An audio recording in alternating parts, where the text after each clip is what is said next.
ұлылардың сөзімен бастайтын едік қой да. Иә. Есіме жаңа ұмытып кете жаздан. Жаңа жолда кетіп бара жатып неде көріп едім, баннерде да, қалада. Мұхтар Омарханұлы Әуезов бүйткен бір сөзі бар екен. Күшіңе сенбе, адал ісіңе сен дейді. Яғни әр уақытта адал ісің, еңбегің сені алып шығады. Оны Абай да айтады ғой да. Сонымен бүгін енді бір шама үзіліс болды дейміз, әке. Құрметті қонақтар, қош келдіңіздер. Біздерде енді бір жазғы каникул сияқты болып кетті, демалыс алып. Көрермендер де сағынған шығар, біздер де сағынып қалдық.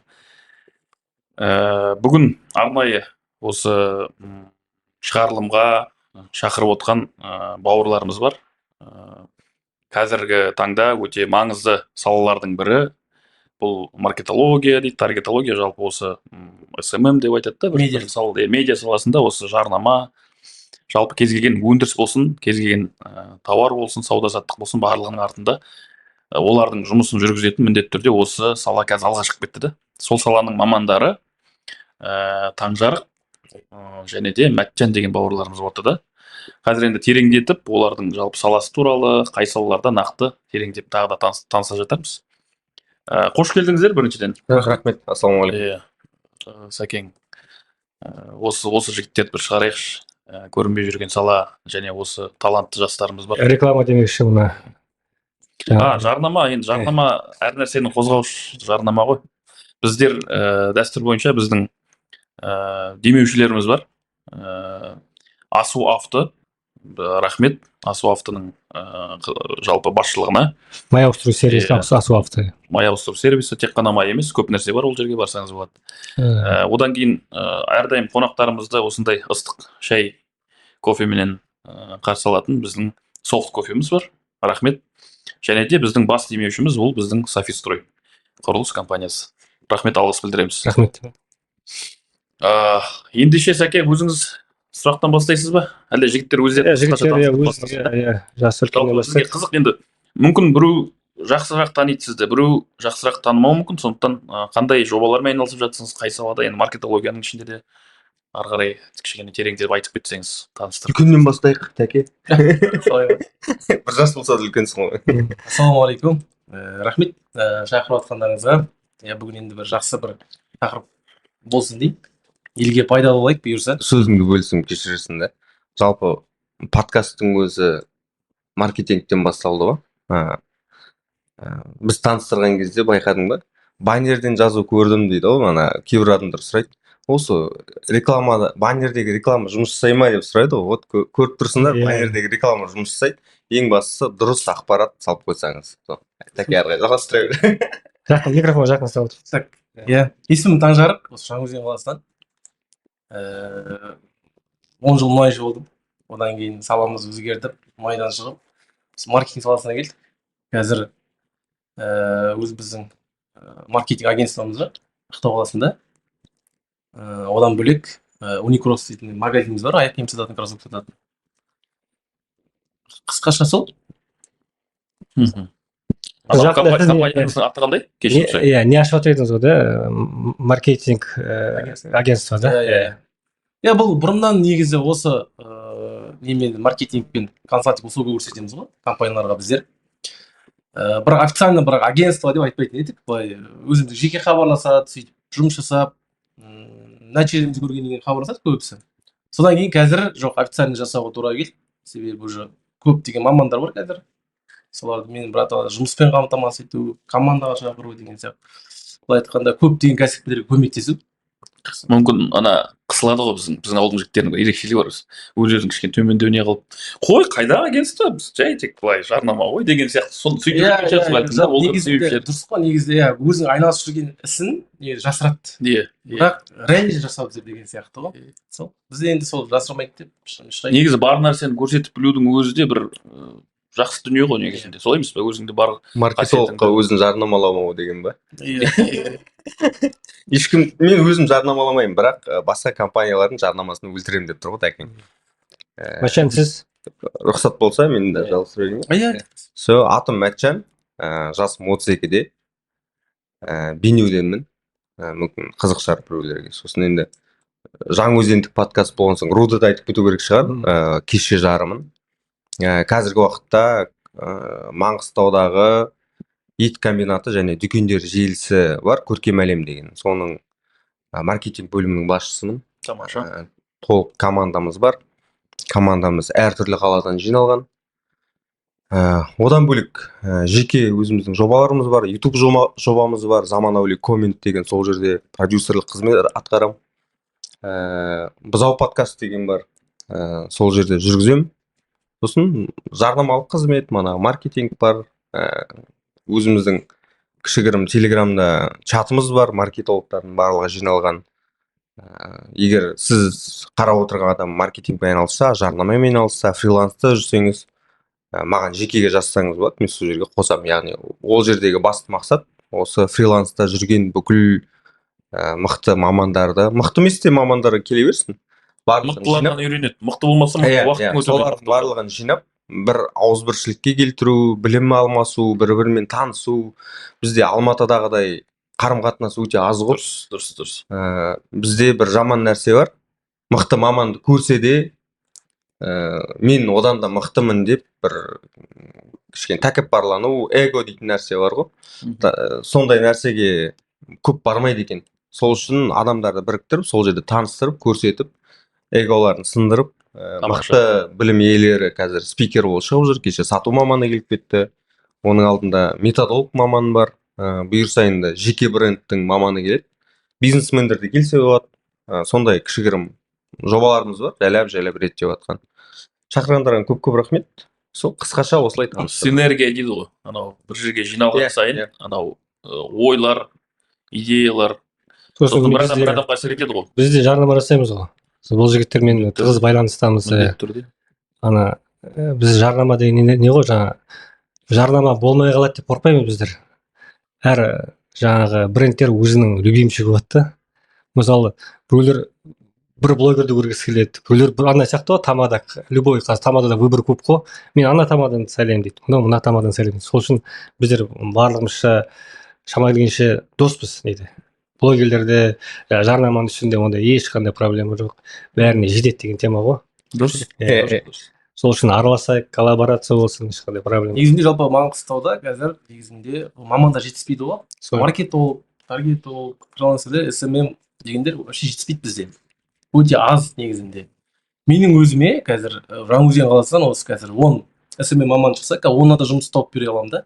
Сен айналамның бәрімен сұрады. Өзіме деген. Естіп отырсыңдар ғой. Сондықтан, ондай мамандар қазір негізі конкурент жоқ бізде. Негізі наоборот көбірек маман шығу керек. Қазір андай ғой. Мамандар жаңарып отырады ғой әр неден. Заман сайын, жыл сайын. Қазіргі трендтегі мамандар осы. Медиа, маркетинг, SMM деген мамандар. Сол қазір мысалы маркетингтің құдіретінден бәріміз білеміз ғой. Мысалы қазір өзіміз 31-ші желтоқсан жаңа жыл тойлаймыз ғой. Негізінде олар маркетологтардың қолдан шығарған празднигі былай айтқанда. Ол маркетологтардың сондай деңгейге апарған бүкіл әлем. Ойын, тағы басқа. Ол 7 март мысалға. Валентинка, ақпанның 14. Кез келген адам анасына гүл алып бермеу, ол бір күнә сияқты болып көрінеді 7 март күні да. Бірақ оны қолдан жасалған праздник қылып жүреді маркетологтар. Былай айтқанда маркетологтардың қолдарынан байда ядерный бір қару сияқты ғой олардан. Себебі ақпараттық заман ғой. Олар кез келген елді қозғай алады, кез келген әлемдік бақыт өзгерте алады былай қарай. Сол сияқты бізге сол маман трендте, сондықтан заманға қалмай жастар негізінде осы маманға не істесе деп ойлаймын, мамандыққа қарай ұмтылса деп ойлаймын. Тамаша. Жалпы айтып жатырмыз ғой, енді жалпы мына осы салада жүрсіңдер ғой. Осы саланың ой шұқыры болады ғой әр саланың. Бұл салада жаңа мысалы бір мәселені айтып кеттік шет жағасында, жалпы мамандардың жетіспеуі. Ол енді негізінен біздің өңірге тән шығар, көбірек. Бәлкім үлкен қалаларда бұлай жеткілікті шығар да. Мүмкін ол жақта да жетіспеушілік бар шығар. Бірақ біздің өңірге көбірек. Тағы жалпы біздің өңірден бөлек, біздің өңірде де қандай мәселе бар, одан басқа. Және жалпы Қазақстан деңгейінде егер бұлай алып қарасақ, кішкене масштабты да. Қандай мәселелер бар жалпы бұл салада? Менің ой мынандай. Бізде қазір байқасаңыздар ең мықты тренинг жүргізетін, мастер-класс жүргізетін мықты мамандар бізге келмейді Ақтау қаласына. Олар Алматы, Астанаға келеді. немесе сол жақта мастер-класс жасайды, не тренинг үшін жасайды. келмейді? Аудиториясы өте аз бізде. Содан қызығушылығы өте төмен бізде. Мысалы маркетинг саласына дегенде түсінбейді мысалы кейбір адамдар оны. Ал Алматы, Астана жақта мамандар олар кәдімгідей түсінеді. Олар кәдімгідей бағалайды ол мамандықты. Сондықтан бізге ең мықты адамдар келмейді. Біріншіден біздер бар оқуға тура келеді. Бұл енді таза демографиялық мәселе шығар бәлкім. Мысалы Алматыда 3 миллион халық бар, бізде 700 мың халық бар деген сияқты ғой. Ол жерде қараңыз, андай нәрсе ғой. Менің түсінігімде ол уақыттың еншісінде. Жалпы мен маркетингті бүйтіп алған кезде бар бізде манағыдай проблема, который кетіп қалатын, болмай қалатын деген сияқты. Көбіне бізде қалай? Бізде мықты оператор шықсын, ол маркетинг бөлімінің ол да бір адамы ғой негізінде. Оператор мықты болып өссе, ол Алматыға кетіп қалады. SMM-шік мықты болып өссе, Алматы, Астана жылып кетеді. Маркетолог мықты болып шығып жатыр ма, сразу Алматы, Астана жылып кетеді да. Но бізде де мықты мамандар бар, бірақ өте аз. Енді бізге қазіргі уақытта осы мықты өсіп келе жатқан мамандар басқа жаққа көшпеу керек. Осы жақта қалу керек. Сосын жаңа айтып отырдық қой, бізге адам келмейді, халықтың саны аз. Соны жеңу үшін бізге дәстүрлі түрде форум өткізу керек. Маркетинг форум өткізу керек. Оның ішінде маркетологтарды марапаттайтын бірдеңе керек деп ойлаймын. Мысалға, Францияда ол керек, Кан фестиваль деген нәрсе бар. Бүкіл маркетологтар, әлемнің маркетологтары сол жерге жылына бір рет жиналады. Былай қарап отырсақ, ол елдің дамуына да алып келеді. Яғни туристер барады, бүкіл креативті адамдар барады. Сол жерде үлкен бір қауымдастық жиналады, ол туралы бүкіл СМИ айтады. Яғни ол жерде елдің де, қаланың да аты шығады. Сол үшін менің ойымша бізге сондай бір форум керек. Бұрын бір өте жақсы жоба басталды. Ол Ақтау Open Fest деген. Бүкіл креативті болсын, рэпер болсын, әнші болсын, баскетбол болсын, барлық адамды жинайтын бір концерт болатын еді. Сол жерге бір жылы 100 мың адам жиналған екен. Тіпті жақын елдерден, Баку болсын, Грузия болсын, басқа елдерден адамдар келеді. Себебі Биг Сомның жобасы. 100 мың жинаған ба? 100 мың адам? Бір күнде 100 мың. Сондай охваты 100 мың адамға дейін бар. Болды. Енді қараңыз, сол кезде L1 выступать етті, ST выступать етті, Карандаш выступать етті, Каста выступать етті. Орысша сөйлеп отырсам, кешірім сұраймын. Олар тек қана бізді мәдениетімізді өсіріп қана кеткен жоқ, адамдардың қызығушылығын арттырды, шетелден адам алып келді. Сол сияқты маркетингке де енді біздер қазір түсініп тұрық қой. Маркетинг өте жақсы дамып жатыр. Сол үшін біз сол саланы ұстап қалуымыз керек. Біз мәдениеттің астанасы бола алмаймыз. Себебі қазір ол Алматы, бүкіл әнші, биші, басқа да креативті адамдардың бәрі сонда. Біз енді маркетингтің астанасы болып кетуімізге оп-оңай. Себебі бізде барлық күш бар. Менің өзімнің ойымша Алматы, Астанадан кейін медиа саласы бойынша, маркетинг саласы бойынша Маңғыстау, оның ішінде Ақтау бір 3-ші орында тұрған сияқты болып көрінеді. Потенциалы бар деп. Көп мықты рекламада түсіретін, көп мықты маркетологтарда шығатын, көп мықты жалпы медиа саласының адамдар, блогерлердің де көп отаны осында ғой. Жаңаөзен тіпті блогерлердің отаны, тіпті YouTube блогерлері бар бізде мықты. Мысалы Аликизет өзеннің жігіті, Миллер деген жігіт бар, ол да ютубер мысалға. Ол да, яғни бізде ондай диджитал медиада жүрген адамдар өте көп. Жай ғана біз оны біріктіретін бір күш керек болып тұр да. Келесі деңгейге бір шығару керек. Бүкіл Маңғыстау, бүкіл Қазақстандағы медиа маркетингте жүрген, осы жарнамада жүрген адамдарды жыл сайын марапаттайтын бір форум өтсетін болса, барлық адам осында қайтып жиналар еді деп ойлаймын да. Сондай. Ойыңыз жақсы да. Мысалы бір мәселесі да осының неге олай дегеннен шығады ғой. Бәлкім сол Алматы, Астанадағы енді сананы тұрмыс билейді деген бір қағида тағы бар ғой. Енді барлығына бірдей жүреді деп айтпаймын. Бірақ енді мысалы ол жерде 2 есе көбірек қаражат, айлық төлесе, былай айтқанда, жалақы төлесе, гонорар берсе, негізгі себеп сол емес па деп ойлаймын. Мында да ондай ақшаны төлей алады.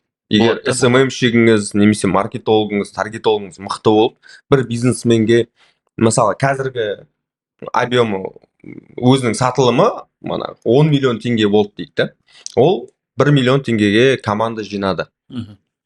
Егер сол команда оның ақшасын 2 есе өсіріп берсе, 20 миллион болып берсе, сіз айтасыз ғой, сен маған ешкімге кетпе, бүкіл проектіңді таста, тек менімен жүр деп оған айта аласыз ғой. Иә. Сол сияқты егер біздің де манағы нарықтың бизнесмендері ондай ақша төлей алады, бірақ олар дәлелдеу керек өздерінің мықты екенін. Біздерде енді өкінішке орай жаңа айтып отырмық, SMM-шіктер тапшы жоқ деп та. Дұрыс, дұрыс. Енді саннан сапа шығады ғой. Иә. Сан керек бірінші. Бар адамдар, бірақ өте аз. Сан керек. Таргетологтар бар мықты, өте аз. Бізде мысалға Алматыда таргетологтар 500 мың теңге ала ма бір жобаға, бізде 70 мың теңге, 100 мың теңге төлейді. Сосын көбі оны бүйтіп жасайды. Таргетолог болады, SMM-шік болады, сосын мобилограф болады, соның бәрін ақшасын қосып бір 300-400 мыңға жұмыс жасайды. Сосын не таргетті дұрыс жүргізе алмайды, не SMM-ді дұрыс жүргізе алмайды, не дұрыс видео түсіре алмайды. Ол адам шашылып қалады да, қараптан қарап. Ол негізінде ол өз сата алмағандықтан ғой, негізінде ол мықты маман шығар, бірақ ол сата алмайды өзін. Ол жерде еще менің ойымша бизнесмендердің де көбі түсіне бермейді ол маманның не үшін керек екенін. Жалпы енді шетелде маркетинг қалай, бізде қалай? Бізде бірінші бизнес ашатын адам маркетологпен кездеседі. Сосын айтады, біз міне мысалға кофе сататын мекемеміз, ашайын деп едік. Біздің ерекшелігіміз кофені тарымен сатқымыз келеді. Сосын ол отырады да айтады, давай мен саған нарықты есептеп берейін. Нарықты есептейді, сосын айтады, так, Жаңаөзен қаласында 180 мың адам бар екен, оның қасында Құланды бар, Сенек бар, бірдеңе бар, осының бәрі. Адамдар кофе ішіп үйренбеген, ол үшін үйрету керек. Оның осынша пайызы кофе ішеді, оның осындай таңертең жұмысқа кетеді. Ол біз манағы анализ жасау керек толығымен да, қай жерге орналастыру керек. Мүмкін манағы мұнайшылар кететін автобустың жанына ыңғайлы қылып жасап қою керек шығар. Мұнайшылар мініп бара жатқан кезде алып тек автобусқа отырып барғанша ұйқы ашып баратын деген сияқты. Соның бәрін зерттейді да, сосын айтады, егер сіз қазір 20 миллионға осы кофехананы салсаңыз, осындай уақыттың ішінде осындай адам келеді, оны осындай болады, и бүкіл несін шығарып береді. А біздерде керісінше, бірінші бизнесті ашады, любой жерден қойып тастайды.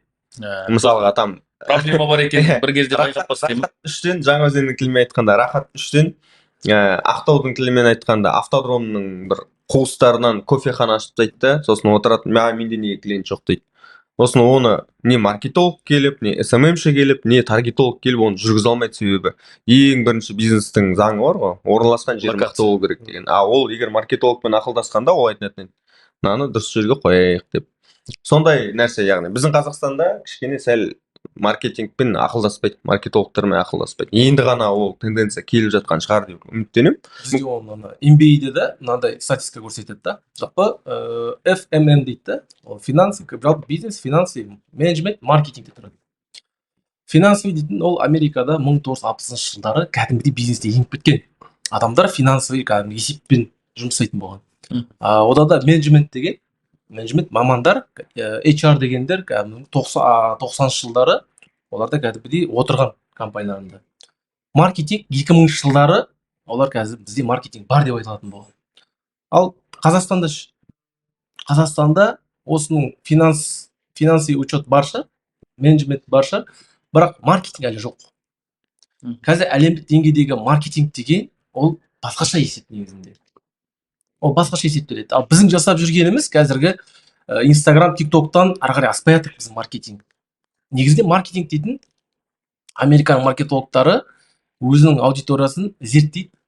Үлкен компаниялар зерттеген соншалықты өзінің клиенттерінің үйіне камера қоюға рұқсат сұраған. Не үшін? Өзінің аудиториялары бізден келіп зат сатып алатын адамдар қандай қайтып қимылдайды, қайтып тамақ жейтініне шейін білу керек. Иә, қайда тұрады? Үйінде қанша семьяда қанша адам бар? Үйіне қонақ көп келе ма, аз келе ма? Өздері көп қыдыра ма? Әдеттеріне шейін. Иә, қандай әдеттері бар? Не үшін олар біздің клиент деген сұраққа жауап алғысы келеді? Соншалықты клиенттердің үйіне камера қоюға рұқсат сұраған. Сол арқылы олар өздерінің аудиториясын танып, дәл сол аудиторияға арналған оффер дейді ғой, біздің маркетинг тілімен айтқанда, ұсыныс айтады оларға. Оның санын шығарып береді жазсын. Батша айтып отыр ғой, ол қазір иллюзиямен цифраға қарайды да. Бізде мына маркетингте дәл қазір біздің жасап жүргеніміз ол көріп келдік маркетинг болып келеді да. Ол болжам. Иә. Батыстікі ғылым ғой. Иә, олар кәдімгі цифраға қарайды. Оларға сен жаңағыдай бұйырса деген сөздер жетпейді оларға. ол конкретно айтады, сен маған цифрамен айт. 2 айдың ішінде қанша лид алып келесің дейді, жаңағы лид деген адам ғой. Қанша адам алып келесің мен магазиніме, қанша продажа жасап бере аласың дейді. Ол айтты конкретно цифрамен айт дейді. Біздікілер дәл қазір біз маркетинг саласында жүрген адамдар осы жерде былай айтқанда қадалады. Айта алмайды. Бұйырса көреміз аға дейді. Ол Құдайдың қолында тұрған зат қой дейді. Жоқ, олай емес, сен мамансың ғой, сен есептеу керек. Жаңа матч айтып отыр ғой, жаңа өздерің сөйлесемін халық бар. Сенің рекламаң примерно қанша адам оқушы, қанша адам жаңағыдай біздің потенциальный клиент деген сияқты ғой. Сол айтасың, біздің жаңа өзің 80 мың адам болса, тек қана 20 мың ғана потенциальный клиент бар. Оның тек қана 2 мың адам кофе ішеді деген сияқты. Сен айтасың, сен аға мен қазір бірден саған мықты продажа әкеліп бере алмаймын. Себебі 2 мың ғана адам кофе ішеді деген сияқты нақты статистика айтып бере алады да. Ол әлемдік деңгейдегі маркетинг саласы. Олар айтады, Қазақстанда маркетинг жоқ дейді. Себебі өздерінің несе цифрасына қарап айтып отыр ғой. Бірақ біздікінде жаңағыдай медиа саласы қатты дамып кеткен. Жаңа жеке бренд деген сияқты. Жеке бренд бізде қатты дамыған. Сонымен біз ілесіп әйтеуір маркетинг дамытып келе жатырмыз ғой негізінде. Негізінде жеке бренд деп айтылады.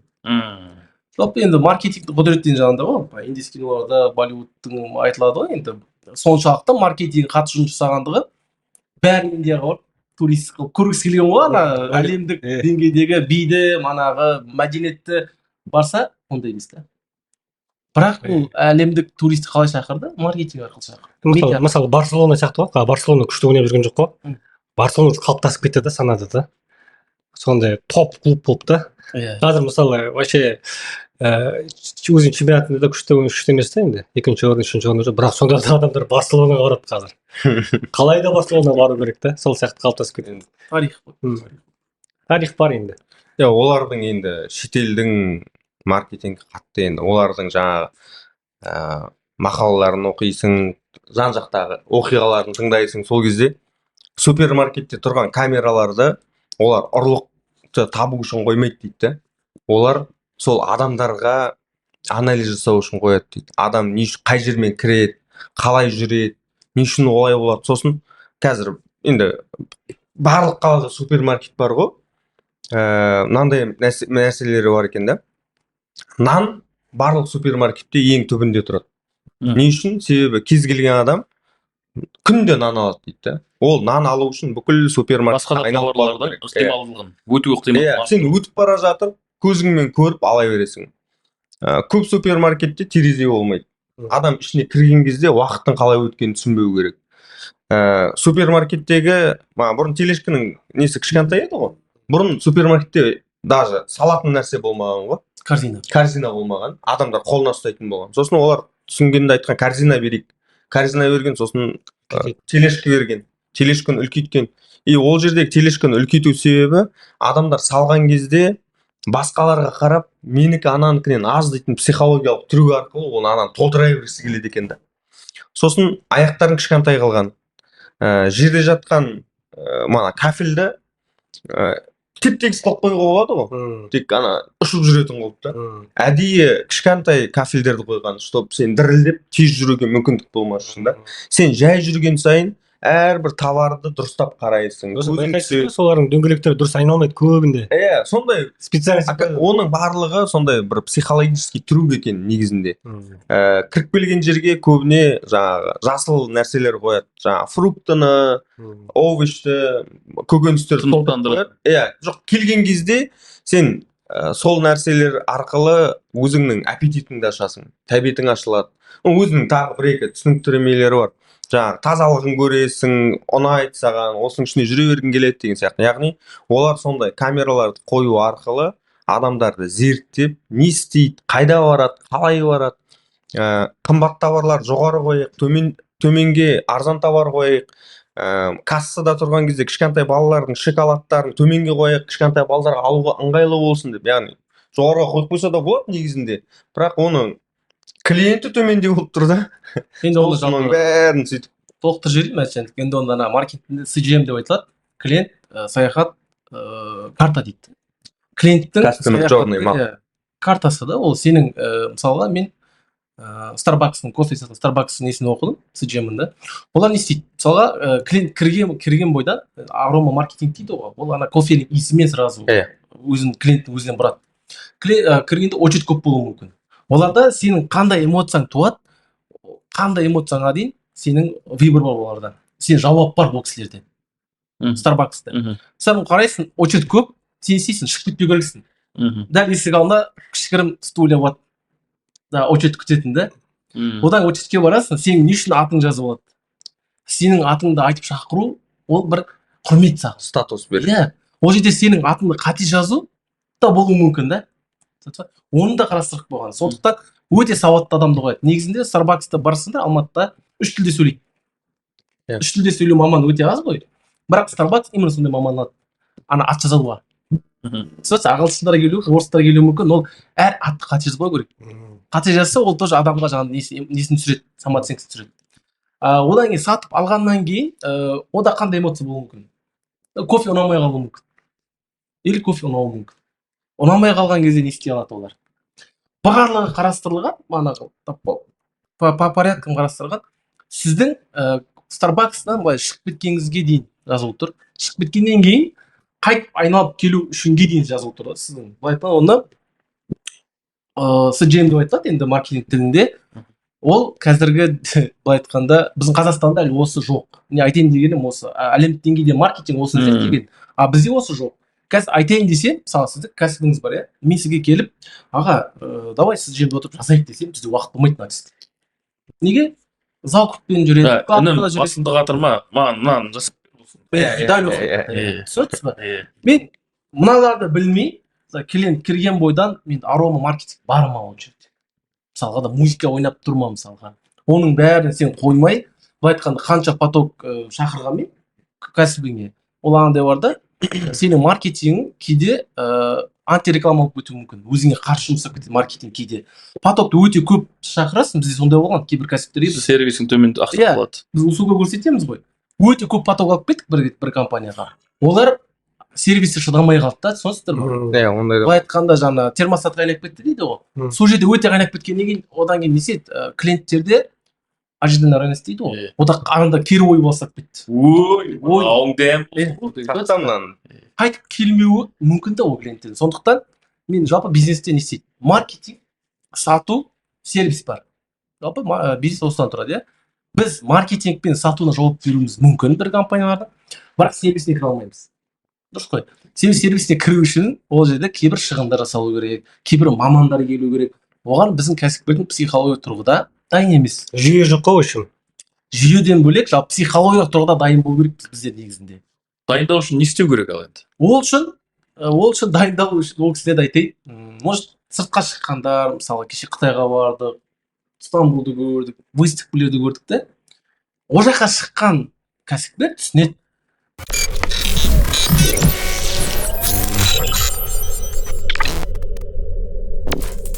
Сондықтан білмеймін енді. Оны начальник үкімет түсіндіру керек кәсіпкерлерге. Көбірек. Иә, жоқ, енді мен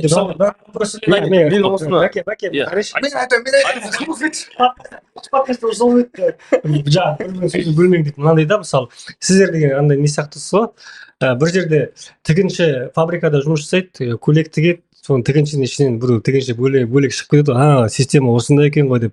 Сіздер де ары қарай өзіңіздің брендіңізді шығарып алуға возможностьтарың бар ғой, мысалы. Сен қазір өз салаңда, сен өз салаңда.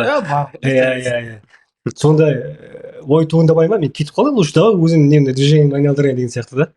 Мана кім жігіт айтқанын қалдым, Әлшер Елікбаев қой деймін. Барлық адам бизнесмен болып жаратылмайды да.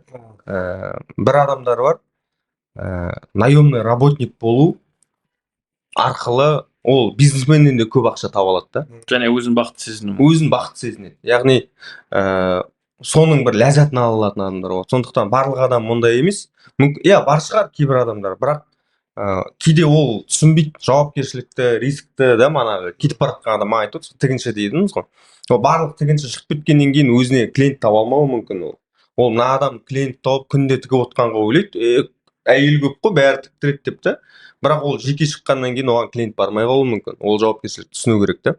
Сосын жаңа Таңжарықтың әңгімесін ары қарай жалғастырайыншы. Өше басқа тақырып болып кетейін тұр бұл жерде енді, бірақ жаңа айтып отыр ғой, Starbucks'та білімді адамдарды алады деп та. Маркетинг деген тек қана компанияны жақсы жағынан көрсету емес. Кейде ақшаны үнемдеу үшін болсын немесе көзге ерекше түсу үшін мана хайп деп атады ғой, сондай да нәрселер жасайды. Мысалы Starbucks'тың өзінің бір нәрсесі бар, адамдардың атын қате жазатын. Мысалға Мәтжан дегенді мысалы Сәтжан деп жазып қояды. Ол Мәтжан екенін естіді, бірақ сен соны суретке түсіресің, Твиттерге саласың енді. Қосымша жарнама. Жамандайсың. Тегін, прикинь, мен қате жазып жібердім. Кәдімгідей қазір сіз мана не бойынша кірсеңіз, көп адамның атын қате жазады. Өздерінің бір мысалы 10 клиенттің біреуін міндетті түрде қате жазады. Себебі олар Starbucks'тың нәрсесін суретке түсіріп салады. Сосын екінші бір мысал, өзін жаман қылып көрсету. Тесланың несі бар, кейсі бар. Илон Маск ана машинасының аты қалай, кибертрак па? Біздің пикап сияқты нәрсе шығарды ғой, төртбұрышты, бір ешкімге ұқсамайтын. Ол айтты, біздің лобовой терезелеріміз мықты, сынбайды, ойбайды, мақтады. Сосын үлкен аудиторияға келді, мана Apple'дың презентациясы ұқсап шығарып, сөйледі, айтты, түсіндірді, көрсетті. Қапталына машина соқса күшті, дым болмайды деп. Сосын үстіне шықты, қолында кобалы бар. Алтта лобовой, бұрыт лобовой сынып қалды. Сосын тұрды да енді лобовой шыдай алмай қалғанша қапталдағы терезесі еді, қапталдағы сынып, ол да сынып қалды. Ол кейбір енді мана мамандардың айтуы бойынша ол әдейі жасалған дейді. Себебі сол мана фейлдан кейін бүкіл СМИ, бүкіл блогер, бүкіл журнал, газет, кім барлығы сол нәрсені айтады да.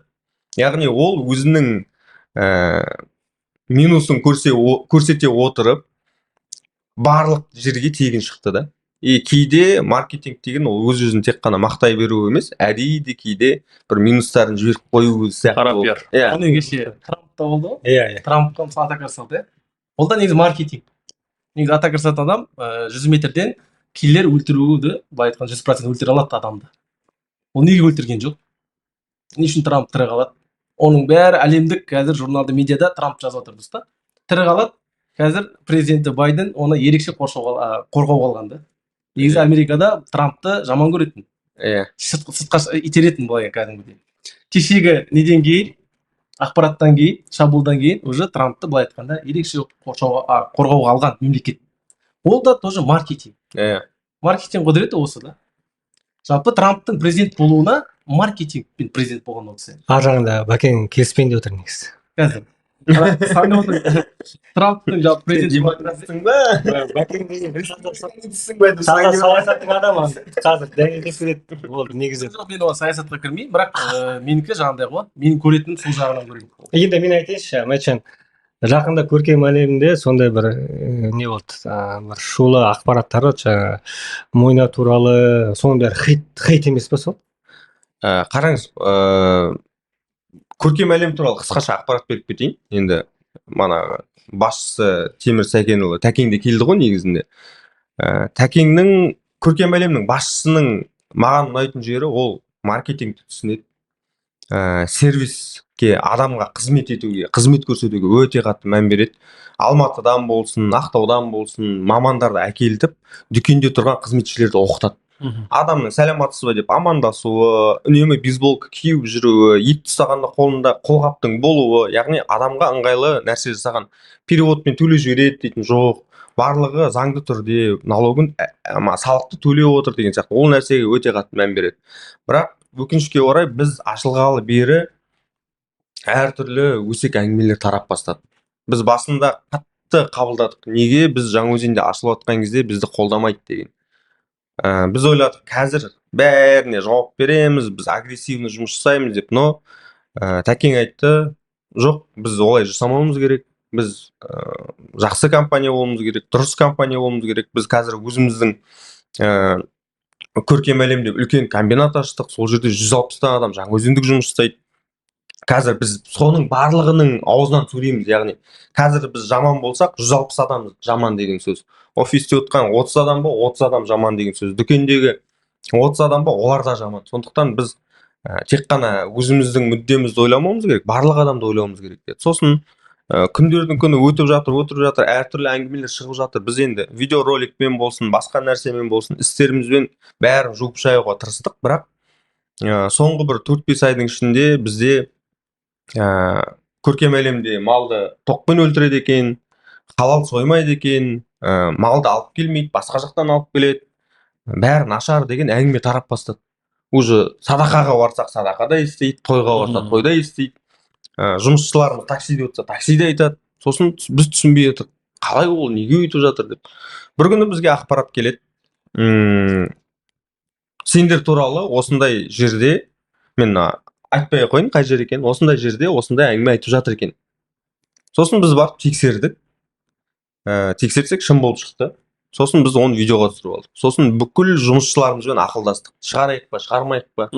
Сосын барлығының дауыс беру арқылы шығаратын болып шештік. Бірақ біз ол кісілердің түрін көрсеткен жоқпыз, ешбір құқық қорғау органдарына айтқан жоқпыз. Бірақ біз өзіміздің атымызды ақтап алу үшін істеуге тура келді. Бірақ енді дүкеннің ашылғанына 1 жылдан асты ғой енді. Сол уақытқа дейін біз бір адамды жамандаған емеспіз. Өкінішке орай сондай нәрсеге апаруға тура келді да. Менің тентек екі ұл бар, соның екіншісі тентек та, кішісі. Биыл 5-ке толды. Соның айтатын, өзі ғой дейді. Сондай болып тұр бізде. Өздері ғой бірінші осы. Біз негізінде ол хабарды қатты жаман алдық біз басында. Біз ойладық, қазір жала жапқан үшін милицияға береміз, прокуратураға береміз, сэс-ке айтамыз, ана жер мынандай болып жатыр, переводпен ақша төлеген үшін налогқа айтамыз деп та. Сосын халықпен мана өзіміз жұмысшыларымызбен ақылдастық. Біз былай жасасақ болады, былай жасасақ болады, түрін көрсетсек болады, көрсетпесек болады. Ақылдаса келе айттық. Енді адам қателеседі ғой. Біз не істемей қойық. Ол да адам, бәріміз де қателесеміз. Ескерту ретінде осылай жасайық деген келісімге келдік. Иә, біз бір кішігірім хейт алған шығармыз, бірақ андай ғой, өзімізді ақтап алу үшін барынша қолымыздан келгенін жасадық. Компромисстің есігін ашып қойдыңыздар ғой. Иә, біз ашықпыз. Кез келген уақытта біздің комбинатты келіп тексерсеңіз болады. Біз камера қойып қойдық мал соятын жерге, оны қарасаңыз болады. Дүкендерімізге келіп дүкеншілерден сұрасаңыз болады. 160 жұмысшы бар, 160 жұмыстардан сұрасаңыз болады. Яғни 160 адам бірге өтірік айтпайды ғой. Жаңаөзен қаласында тем более да. Ол жаңа футболдың тілімен айтқанда, Криштиану Роналдоға да жала жабылды ғой, адам зорлады деп. Ол үндемей отырған жоқ, ол барынша өзін қорғап алып шықты да. Сол сияқты бізде солай қорғап алып шығуымызға. Асуапта да болды осындай оқиға. Бір 3 джип, бір мекеменің джиптері, қай мекемеге айтпай ақ қояйын.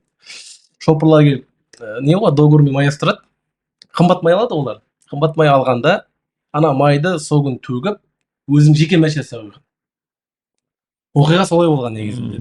Тұрады да, не деген? Иә, адамдар қазір адамнан айлап ұтылмайды дейді ғой. Сол сияқты өзінің жеке машинасына қойып, ана өзі үкіметтің машинасына жаман май құяды, арзан май.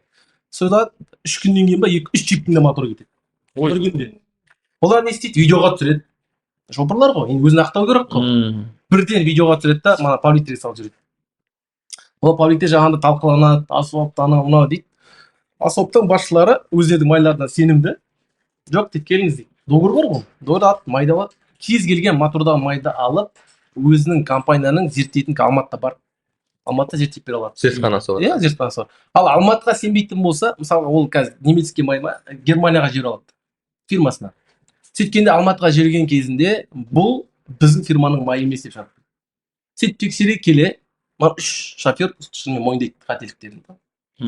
Бірақ біз ол жерде андалып айтқан жоқпыз. Бізге жала жабылды, біз осы деп айтқан жоқпыз. Негізде ол жалпы маркетингте негізінде көп қозғамаған жақсы негативный заттарды. Оны позитивный жауап тастау керек та. Біз не істедік? Біз тұрдық та, біз оригинал екенімізді қалай айтамыз дейді ол жерде. Біз оригиналмыз, ойбай, 3 чип олар биткен сөйткен деп керек емес олай. Айыбын ашпай. Иә, бізде жаңағыдай ғой, қолымызда информация бар, жаңағыдай ядерный бомба бар деген сияқты пайдалану керек. Қалай пайдаландық?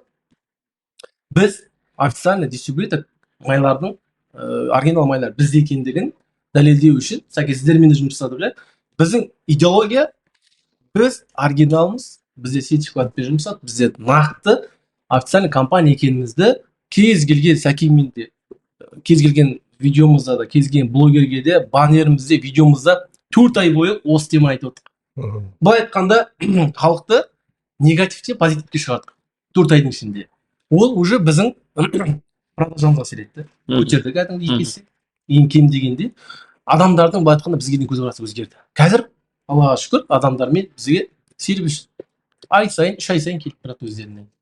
рас, құдайға шүкір, мына екеуіңіздің де жүргізіп жатқан брендтеріңіз енді Аллаға шүкір ғой, көріп жатырмық қой. Аз уақытта да көркем әлемінде жақсы шығып жатыр. Осы темада өзі қалада бір үлкен бір супермаркет бар. Осындай бір айқай шығады, супермаркетте проблема болып қалады. Сіз мені шақырып жатыр жаңа. Бізді ақтаболшы дейді да. Не болды десем, осындай жаңа видео түсірген, неден қателескен, жаңа есептен қателескен, кассада бірдеңе айтамын. Сендер деген маркетинг жүргізе беріңіз реклама. Анау адам бір адам айтқан ол уже жоқ болып кетеді деп та. Сол нені стандарты ғой. Иә. Ол сөйтіп арға жүргізіп кетті нелерін да. Ол қазір вообще естен шығып кетті. Оны былай айтқанда тұтамай тұрып бұйырса жақсы. Тұтатсаң ол басқа бір жаңағыдай хейтерлер келіп қозғап кетсе қиын да, ол екінші машина келіп қыдыртуы мүмкін, конкурент келуі мүмкін деген сияқты. Қазір өте ауыр ғой, мысалға пабликтерге салып жіберсе өте жаман нәрсе. Сондықтан ойлау керек осы жерінде. Ол сізде бір рет болған жағдай ғой. Бізде ол ашылғалы бері келе жатқан нәрсе да. Сосын біз ол нәрсені айтқан адамдарға біз осылай жасай алатынымызды көрсеттік та, түсіндірдік. Олай болмайды. Бізді қайта қолдау керек деп. Біз болмаса біз дейтін идеологияны, құдайға шүкір, біздің мысалға тек қана ет саласында емес, біз басында былай аталдық. Көркем әлем, ет және ұлттық идеология деп жаздық та. Сосын біздер асық пати дегенді өткіздік. Одан бөлек мысалы жақында қозы көтеруден жарыс өткіздік деген сияқты. Яғни қазақылықты дамытуға алып келдік та. Оның бәрін жасай келе солай шабуылдарды бірден тоқтатудың әсерін алып келдік та. Қазір шүкір адамдар қалай екенін түсінді. Ол ситуацияға байланысты. Егер бір рет қайталанса, біз ондайларды жасамаймыз. Бірақ қайталанып тұратын жиі нәрсе болса, оны тоқтататын нәрсе керек деп ойлаймын мен да. Маркетингте ситуационный маркетинг деген бар да. Адамдар байқап болсын. Мысалға біздер андай өзіміздің жаңағы Уникросстың магазин бар дедік қой. Біздер андай ситуационный маркетинг деген қазіргі қоғамда қатты талқыланып жатқан темаға өзінің рекламаны тығып жібереді да. Мысалы қазір Лига Чемпионовта жаңағы Реал мен Баулис ойнайтын кезде бізде сетик, егер счетін тапқан адамға тегін кроссовка дейсің да, ол уже адамдардың и так талқылап жүрген темасына сен былай айтқанда от қоясың да. И ана жақта біз қазірдің бір видеомыздың өзі 4000 комментарий жинаған да. Былай айтқанда 4000 дейді, маңғыстау өте жақсы. Қазір кез келген жалпы неде ситуационный маркетинг жүрмеу керек. Маркетолог осы аңда отыру керек. Осы моментті аңда отыру керек. Қандай жағдай болсын, жаңағыдай негативный затты позитивныйге ауыстырып жіберуге болады негізінде. Мысалы қазір Атыраудағы суға кетті ғой. Қазір Ақтауда су жоқ қой. Соның өзінде біз позитивный видеолар салғанбыз сол жерде. Ол өте көп, жаңағыдай айтты ғой, таргетке ақша жұмсамай-ақ, шығынсыз көп охват жинауға болады. Шығынсыз көп клиент алып келуге болады. Креатив қой ол да. Актуал ғой. Ол ситуационный маркетинг деп айтылады жалпы. Мен жалпы маркетингтің саласына, мен негізі құрылысшымын мамандығымда. 2015 жылы Күлтегін жайдарман тобымен чемпион болдық. Сол кезде сценарий жазуды үйрендік, видеоға түсіруді үйрендік, креативті ойлауды үйрендік. Сөйтіп құрылыс саласына 7 жыл жұмыс жасадым. Сосын Шамрат деген жігіт бар. Сол ресторандарына маркетолог ретінде шақырады. Оның алдында сценарий жазып, идея беріп сөйтіп жүргем, айтты, сен қолыңнан келеді, кел деп. Енді ол атабаны жүргізді кезінде, үлкен масштабқа жеткізді. Қазір ресторандарда өте жақсы. Менің енді ең алғашқы маркетингті үйреткен ағамыз ғой. Сол өте қатты ситуативный маркетингті қатты жүргізеді. Жаңағыдай нәрселерді жібермейді. Бұрын байқасаңыздар, ана депутаттардың бірдеңелердің сайлаулары болып жатады ғой. Сол кезде ең бірінші болып манағы өзінің постерін жасап, менің ресторанымды таңдаңыздар, Шамрат деп жазды, шығарып жіберген. И адамдар өтіп бара жатыр, постты көрген кезде, мә Шамрат түсіп отыр ма деп қарайды да, оказывается, ол жерде ресторан таңдау туралы айтылып тұр да, и бәрі күледі, әзілдейді, яғни. Ондай ситуативті маркетингтер өте күшті. Сол кісіден үйренсеңіз болады жалпы, Инстаграмын ақтарып да, егер қызық болса. Жалпына енді маркетинг тақырып қозғап отырық қой. Енді кәсіпкерлерге айтайын деген, жалпы былай қазір жастарға айтайын деген, Өзен қаласындағы өз өмірімді айтайын. Просто мен өзім 10 жыл мұнай жасаған адам, кезбейтін мекемеде жасадым. Содан кейін өзімде қызығушылық болды жалпы. Ұнамады негізі, мұнай жұмысы ұнамады. сосын кезбей жұмыс жасайсың ба тек бір жерде. иә 10 жыл жасап тастағанмын ғой мысалға да. Сол маған өзіме жұмыс ұнаған жоқ, бірақ айтайын деген мынандай сөз бар ғой қазір, идеология деп айтып отыр ғой маркетингте. Біздікі Жаңаөзен деген қаланы, Жаңаөзен деген Гуглге жазсаңыздар, 2011-дегі оқиға мен 2022-дегі оқиға шығады, дұрыс па? Ол негативный оқиға. Қайтадан турист келеді біздің қалаға. Осы Гуглдегі затты, информацияны біз өзгертуіміз керек. Оны маркетингтік күшіне ғана өзгерте аламыз. Ақпаратпен өзгерте аламыз оны. Сөйтіп мен жұмыс жасап жүрдім, жұмысым қатты ұнаған жоқ, өзім мұнайын жайлап кәсіпке, кітап оқуға, мастер-класс, курстарға былай айтқанда қызығушылық пайда болды. Сөйтіп бір ағамыз енді маркетингтің бір құдіретін айтайын. Маркетингті мен жұмыс жасап жүрген кезімде менде бір кішігірім кәсіп болды, ол Жаңаөзен қаласында.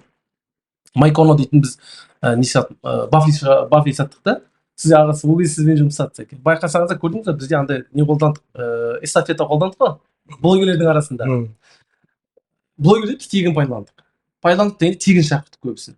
Сөйтіп ұсыныс жасадық. Давай эстафета жасайық. Сіз келіңіз де бір бафли сатып алыңыз, өз оқырманыңызға беріңіз. Келесі эстафетаны бір блогерге белгілеп кетіңіз деп. Сөйтіп белгілеп бізде осы Жаңаөзен қаласында барлық блогер келді. Біздің құтақанда очередь болып кетті. Сөйтіп кім блогер қалды деп күтіп отырып атты айтпай қой, бір кісіге шығамыз ғой. Келесіздер ма? Ассалаумағалейкум, аман. Ана жігіт жазып жіберіпті. Маған хабарлассыңдар ғой депті. қатарда қалып қойғандай өзің сезінген ғой. Иә, ол ойлаған ғой. Мені блогерді санамай қалды ма деп қоғам деген сияқты да.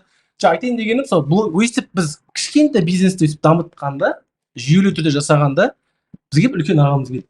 Жігіттер, сіз маркетинг саласында жүр екенсіңдер, давай бірлесіп жұмыс жасайық деп, компаниясының 20% долясын бізге бөлді. Ол компания примерно $1 миллион компания есепте. Сөйтіп без проблем давай жұмыс жасайық деп айтайын дегенім, бір мұнайшы болып жүргеннің өзінде де маған осындай ұсыныс келген маркетинг саласынан да. Мен сосын сразу тұрдым да мұнайдан шығып кеттім. Мен мұнайшы болмай, мен қызық емес мына жұмыс дедім. Маған қызық маркетинг саласы дедім да, шығып кеттім. Шығатын кезде анда ғой, басым жасай ма? Адамдар кіре алмай жүр ғой деген әңгімелер ғой. Айналам бәрі жібермейді да. Қолымда қағазым бар, шығайын деген. Бір ғана кісі айтты, бастық айтты да. Бала, өте жақсы дұрыс жасап баратсың деді. Кезбейдің бастығы емес. Иә. Как раз Нұрлан айтайын деген барлығы кіре алмай жүр ғой, анау қорқыныш та. Мұнайдан шығып қалсам нан жоқ деген идея да өзінде. Олай емес қой негізінде. Шектеу де шектеу ғой. Қараймыз қазір, мен қазір маркетинг саласында жүріп, кейбір мұнайшылардан көп аламын. Мысалға да, мен өз еркім. Қадан демаламын деп. Сол маркетингтің арқасында мысалға шетелдерді көрдік. Мысалға көп дегенде, қара айтайын дегенім, қазір жастарда осындай шектеу болмасын. Онда бір ағамыздан кім біреуді естіп қалдым. Бір жігіт мұнайға кірген, өзен мұнайғазға. Менің миссиям орындалды деп айтқанда. Былай айтса, ол сөз емес, ол қуанатын зат емес негізінде. Ол жылайтын нәрсе ол. Ол миссия емес қой ол. Мұнайшы болу дұрыс емес. Ол миссия емес. Миссия басқа дүние ғой. Ал оны мен айтайын деген көп қазір жастардың несі тек мұнайға кіру болады. Кіргендегі ладно, демей қой. Енді кіргім келіп отыр деген жігіттерге айтарым, қыздарға айтарым, өтініш. Мұнайдан да көп өте жақсы салалар бар қазір. Жұмыс жасайын десеңіздер, мұнайшыдан да көп ақша таба аласыздар. Машинда айтып отыр, мен де айтайын деген, жекемізге хабарласыңыздар, маман болсаңыздар, бізде былай вакансия ашық, мықты маман болсаңыздар, жұмыс өте көп. Маңызды моментін жібере алмайшы, әңгіме дәл осы жерде айтылды ғой. Мына жерде үш мобил фото, үшіңізде жұмыс бар ма? Бар ғой да? Міне, дәлел. Сәке, жаңағы осы әңгіменің ішіне жаңағы айтып жатыр ғой, мотивация беріп жатыр ғой, өте жақсы айтып жатыр. Бір моменттің астын сызып кету керек та.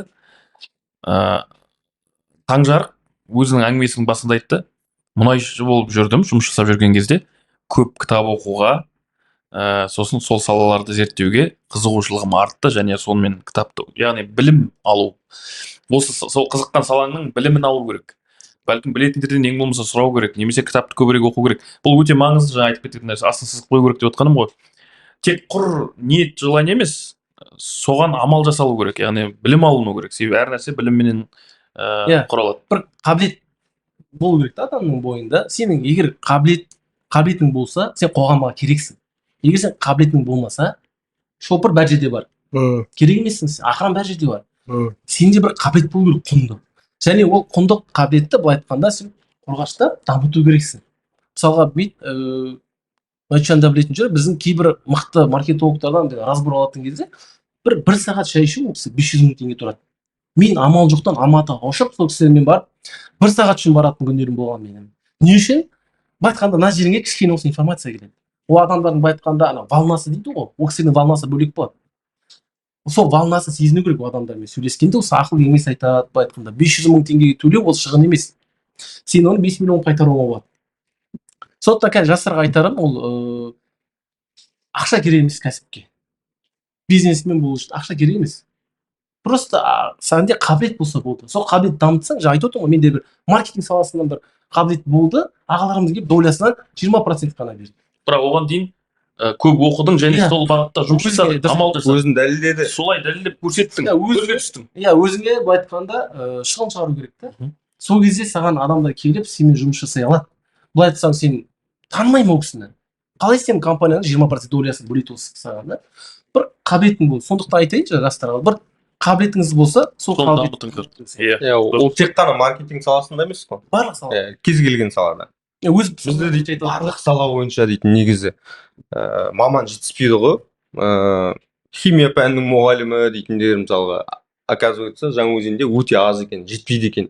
Математика дегендер жоқ екен. Кез келген жерде не бар? Мұнайшыдан басқа да жұмыс көп деген қазір соңғы уақытта көп айтылып жүр ғой. Толықтай келісемін мен. Мана бір айтылып кетті да, осы екеуіңізге де сұрақ. Мүмкін жауабыңыз бар шығар, мүмкін жоқ шығар, просто болса айтып қарасаңыз. Жаңағы айтып жатырмыз ғой, осындай маман жоқ, маман аз деп. Нақты не істеуге болады осыны көбейту үшін? Мысалы, осы Маңғыстауда деп алайықшы, Маңғыстаудың реалиінде. Қашанша? Жаңа бір несін айтып кеттіңіз ғой. Форум жасау керек шығар деп та, бір-екі ұсыныс айтылды, жаңа бір фестиваль сияқты, форум сияқты бір ортаны ұйымдастыру керек деп. Одан басқа тағы не істеуге болады? Себебі сан шығару керек, саннан сапат болады. Меніңше, былай енді қолымыздан келгенше өзіміздің жеке парақшамды жүргізіп жатырмын Инстаграм. Қызығушылығы бар адамдар өздері көреді, хабарласады, итакта былай апта сайын бір шайға шақырады, танымайтын адамдар мен өзімді. Менде ашықпын мен ол кісілерге. Қазір де айтамын, егер мен ашықпын, маған хабарласса, қалай бастасақ болады, не істесек болады, менде ақша жоқ, қазір вообще қабілет те жоқ деген адамдар болса, без проблема хабарласын. Біз кезінде мен қалай жасадым? Мен өзім мынандай ғой, мен бір сенің жүретін жолыңнан бір адам жүгіріп өтіп кетсе, сол кісіден сұрау керек. Жолы қалай деген сияқты. Сол сияқты мен ол жолдан жүріп өтсе, демек сұрауға болады деген сияқты. Сол кезде мен нақтылап көмектесе аламын ол кісілерге. Бірақ форумдар жаңағыдай бір колледждерге шақырды мен жастардың бір мұнайшыда болды форумдарға. Ол андай ғой, ол зорлап алып кетті ол балдарды. Көздерінен көрініп тұр. Зорланып отырғандығы, апайлардан қорыққандығы, отқандығы. Біреулер ұйықтап жатыр, мысалға да. Жоқ, ол жастарға емес, оларға арналмайды біздің білім. Ол кәдімгідей оқимын деген адам болса, ниеті бар, мен дамимын, осы саланы жақсы көремін деген адам болса, хабарласын, жиналса, мәтжан бар, біз бар. Форум жасап, барып бір тәжірибемен бөлісуге болады. Мәтжан, сен өткізіп жүрсің ғой форумда? Жоқ, ол форум деп айтуға келмейді, ол мастер-класс десеңші. Мастер-класс деуге де келмейді, ол манағы бір толқында ойланатын адамдардың нетворкинг қарым-қатынасы. Сол арқылы біз ана спикерді тіпті басқа жақтан шақырып отқан жоқпыз. Осы Маңғыстаудың ішінде, оның ішінде сол чаттың ішінде отырған адамдардың ішінен таңдап алып отырдық та. Сол арқылы бір-бірімен танысадық. Басында ол мен ашқан кезде ол чатты бір 6 ай ма 7 ай бұрын аштым ғой. 1 жыл бұрын ба. 60 шақты адам бар еді, қазір 200-ден асып кетті адамның санында. Яғни ол үлкен бір тобыр да. Мен Алматыға барған кезде бір қызық идея содан келді ғой. Алматыға бардым. Бір бар екен. Сол жерге барамыз. Жаңағы Ирина Қайратовнада Алдек деген жігіт бар. Бұрын біз Күлтегінде бірге ойнадық. Сол жігіт күтіп алады, айтады. Мен айтамын, мен Маңғыстауда жүрмін, менде шабыт жоқ, араласатын ешкім жоқ, мен идеямен бірде адам жоқ. Жалғыз өзім не істесем, айтады, кеттік мен саған бір жерді көрсетейін. Бір барға алып келді. Анау қуықтай жер. Бір бар, ар жағында қуыс, адамдар қыстырылып отыр. Бардың алдым бүйтіп, сыртқа шыққан жерін былайынан бөліп қойған. Лентамен, ана аэропорттағыдай. Неде охранник отыр. Осыны театрда, қалайсың деп амандасып отыр да охранникпен. Охранада отырған Дагуда Джаз дейтін рэпері бар. Сол охранник болып отыр да. Прикол үшін да. Мен түсінбеймін, қалай ол охранник болып отыр. Сөйтсем, ішінде кілең жаңағы шығармашылық жігіттер қыздар екен. Біреу суретші, біреу оператор, біреу рэпер, біреу режиссер. И мен көзім банкқа жүрмін да, и айтады, мынау дейтін Қазбек Еркебаев деген режиссер Құлсарыда ойнаған. Ой, Қазбек қалайсың, братан, жағдай қалай? И сөйлесіп бастадық. Bir кезде Аман деген режиссер келді. Bir кезде 91-ның музыкалық продюсері келді. Bir кезде 91-ның жаңағы несі келді. Оператор ма біреу келді. Bir кезде бір суретші келді. Мен кәдімгі в шоке болып отырмын да, қалай мынаның бәрі бір жерге жиналып жатыр. И сөйлеседі, көп тұрмай. Все, брат, мен осындамын. Бәрі бірге араласып, танысып, андай ағайындардың той ұқсатып жүр да. Олар күн сайын сөйтіп жиналады екен. Менің көзімше бір ғарыш дейтін проект шықты да. Бір оператор келді, бір тағы бір жігіт келді, сосын айтады, мен осында жоба жасағым келеді, оқушы балдарға осындай спикерлерді жинап бүйткім келеді, сөйткім келеді, ол үшін мынандай нәрселер жасау керек. И айтады, сен қолың қоспа, маған керек еді. Все, брат, онда бүйтіп түсірейік. И где-то бір 2 айдан кейін сол жоба ютубта шықты да. Мен айтам, қалай ол Алматыда бар, бізде жоқ, бізде де адам бар. И сол нәрсе пісіп келіп, сондай бір орта қалыптастырдық та. Менің ойымша ондай орта барлық жерде болу керек. Ол жаңа қазір Құдайға шүкір бизнесмендер ортасы жақсы ғой. Бизнесмендердің ортасы жақсы. Енді сол фрилансерлердің ортасы жақсарса, сол 2 фрилансер мен бизнесмендер қосылса, в общем, біздің дейтін бизнесімізде, маркетингімізде өте жақсы болады деген ойдамын да. Негізі ол қазір жақсы жүйеге салынып келе жатқан сала. Бұл негізінде біз жалпы Қазақстанда медиа саласында алда келе жатырмық қазір да. Мысалы Еуропадан қарағанда, кеше ағаларымыз Еуропадан кәсіп ашып жатыр. Ол аудиториясын зерттеген, Инстаграм, ТикТок әлі дамымаған. Қаны бұрынғы сайтпен отыр ол. Почта бар, имейл. Солармен әлі жұмыс жасап отыр дейді да. Былай қарап отырсақ, кеше Қытайға барды. Қытайда сондай. Қытайда маркетинг олар басқа. Олардың біздікіндей емес олар. Онлайн да? Иә, онлайн болғанда да бәрі онлайн емес екен. Оларда бәрі онлайн емес, офлайндар да бар. Бізде қазір Қазақстанда 70% хабар деп айтайыншы, онлайн сатылады карантиннен кейін. Қытайда әлі офлайн бар екен. Көзім жетті кеше барғанда. Былай айтқанда, мына салада біз өте жақсы алда келе жатырмық. Оны айттым ғой, бір компаниямен жұмыс жасағанда бір түріктерден мебель әкеліп саттық, туристский мебель әкеліп саттық. Сол кезде біз Ақтауда компанияны дамыттық, өсірдік. Түріктер келеді ғой. Біздің инстаграмымызды қарайды, сатылымымызды қарайды. Ең көп продаж жасайтын біз болдық түріктердің компаниясы. Олар үлкен компания, қазір айтам, 60 елмен жұмыс жасайды әлемдік. 60 елге мебелін сатып отырған компания. Сол айтады, ең мықты медиасын дейді, олар медиа сөйлейді, ең мықты медианы сіздер жүргізіп отырсыздар дейді, Ақтаулықта бізге айтады. Себебі не үшін? Нөлден ол компания біз осы бір 2021-дің мартында ашылды. 2022-ның мартында бір айда біз 92 миллион оборотқа жеткіздік ол компания. Бұрын 5-6 жылдан бұрын келетін конкуренттер 50-60 миллион аспаған. Біздер десек маркетингтің күшімен келдік, солай тұрдық та 92 миллион оборотқа жеткіздік. Былай айтқанда түріктердің өздері шокта. Ол жерде түріктердің өзі мойындап жатыр, медиада мықты екенсіңдер деп та, қазақстандықтар. Көрдің ба? Сен ба, бізде болады ана Қазақстанды көтеру керек, мен патриотпын. Ол олай керек емес. Сен ісіңді білсең, өз ісіңді жақсы білсең, өзіңнің қабілетіңді дамытсаң, и так та көрінетін дүние, сыртқа шығатын дүние да ол. Ол қатты жыртылып керек емес ол жерде. Мықты болсаң, просто өзіңді дамыта бер. Сол сияқты айтайық. Мықты дегеннен айтып кетейінші. Жаңағы айтып отырық қой, бізде Каннский фестиваль деген нәрсе бар, әлемдік деңгейде. Осы жылы біздің Қазақстанның жарнамалық агенттігі Каннский фестивальда алтын алып келді. Тарихта бірінші рет ондай нәрсені алу, яғни Қазақстанның потенциалы бар деген сөз да. Ол бұйырса, Құдай қаласа, мүмкін бүкіл әлемнің адамдары бізден жарнама іздеп, бізден маркетолог іздеп келетін деңгейге жететін шығар. Сценаристер көп қой бізде. Өте көп. Креативтер өте көп. Креативтер бізде бар. Осыны Тәкең жаңа айтып кетіп отыр ғой. Китайда онлайнға қарағанда офлайн маркетингте көп екен, бар екен деп та. Ол аудиторияға байланысты да. Оны енді көбіне біздер андай мысалдарды шетелдікмен айтқан кезде көп адам андай, құрсын ол шетелде солай ғой, бізде ондай жүрмейді деп айтуы мүмкін да. Сол үшін енді көркем әлемнің бір несін айтайын, кейс деген модный сөзбен айтып. Көркем әлемнің кейсі бар. Біздер еттен бөлек мал сатамыз да. Малды сатамыз, қой сатамыз, сатып алған адамға сойып, тегін сойып береміз, жаңа ішек қарын тазалаймыз, сондай нәрсені. Одан бөлек тағы бір не қосты, қызмет түрін, ол өзіңіз қой алып келсеңіз, соны сойып береміз. Ірі қара алып келсе, соны сойып береміз, ішек қарын тазалаймыз, жаңағы бас сирағын үйтеді, жағын айырып, тісін қағып, бәрін сықып істеп береміз. Сосын бізге айтады, міне осыны күшті қылу керек дейді. Сосын біз өзіміздің бұрынғы жасап жүрген инструментіміз бар. Инстаграмға видеоны сықитып түсіреміз, тиктокқа видеоны түсіреміз, таргетпен жібереміз, фейсбукқа саламыз. 30 адам, 25 адам, 38 адам. Сосын айтып, қайда сендердің маркетингтер? Неге жұмыс жасамайды? Сосын біз клиенттерге анализ жасап бастадық. Не үшін бізге клиент келмей жатыр? Зерттей келе мынандай қорытындыға келдік. Мал сойдыратын адам ол жас бала емес. Ол үлкен кісі. Бір мал шаруашылығы бар. Жасы бір 45-тен асқан, тіпті 50 жаста. Ол тиктокта отырады, тиктогі бар телефонында, бірақ ол тек немересі шықу үшін ғана бар да. Тикток.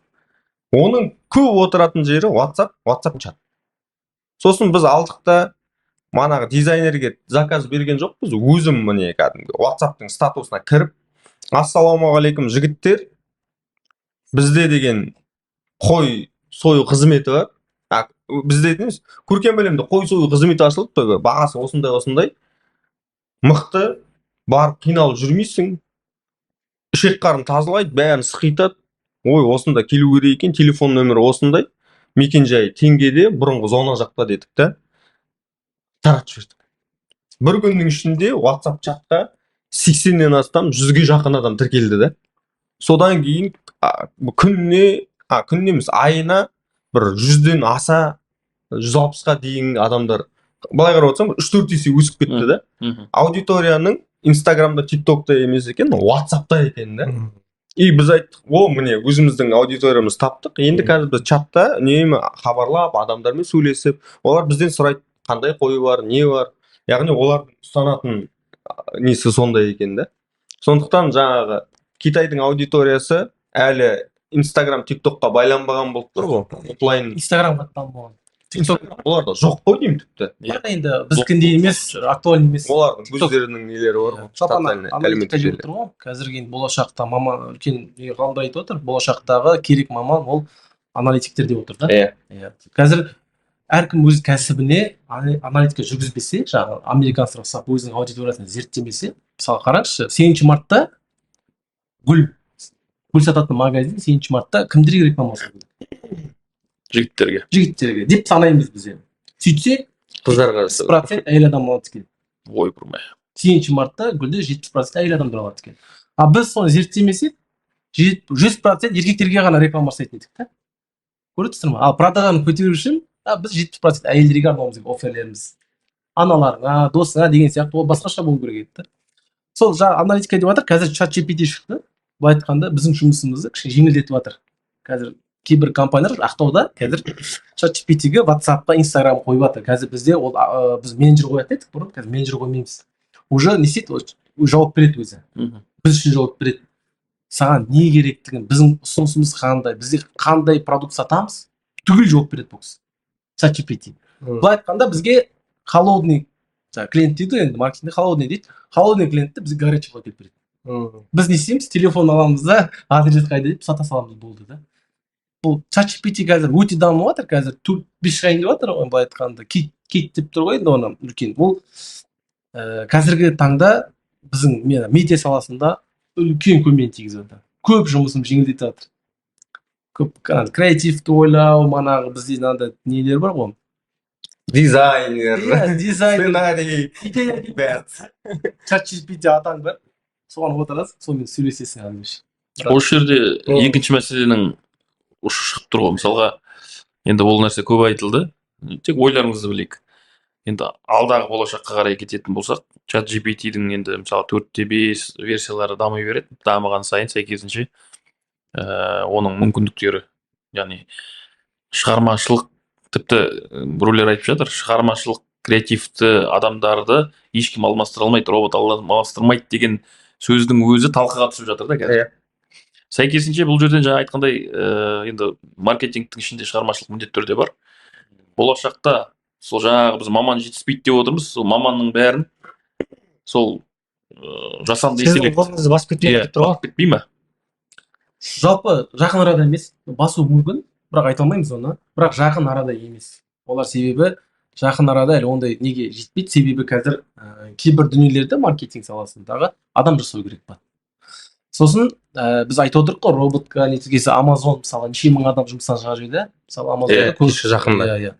Сол сияқты енді ол мынандай қолмен жасалатын дүниені ол ысыратын шығар робот. Бірақ әлі баспен жасалатын нәрсені әлі олар кіре алмай жатыр ол кісі. Кіретін шығар болашақта, білмеймін. Бірақ пока емес. Дәл қазір сәтте олар кірген жоқ әлі.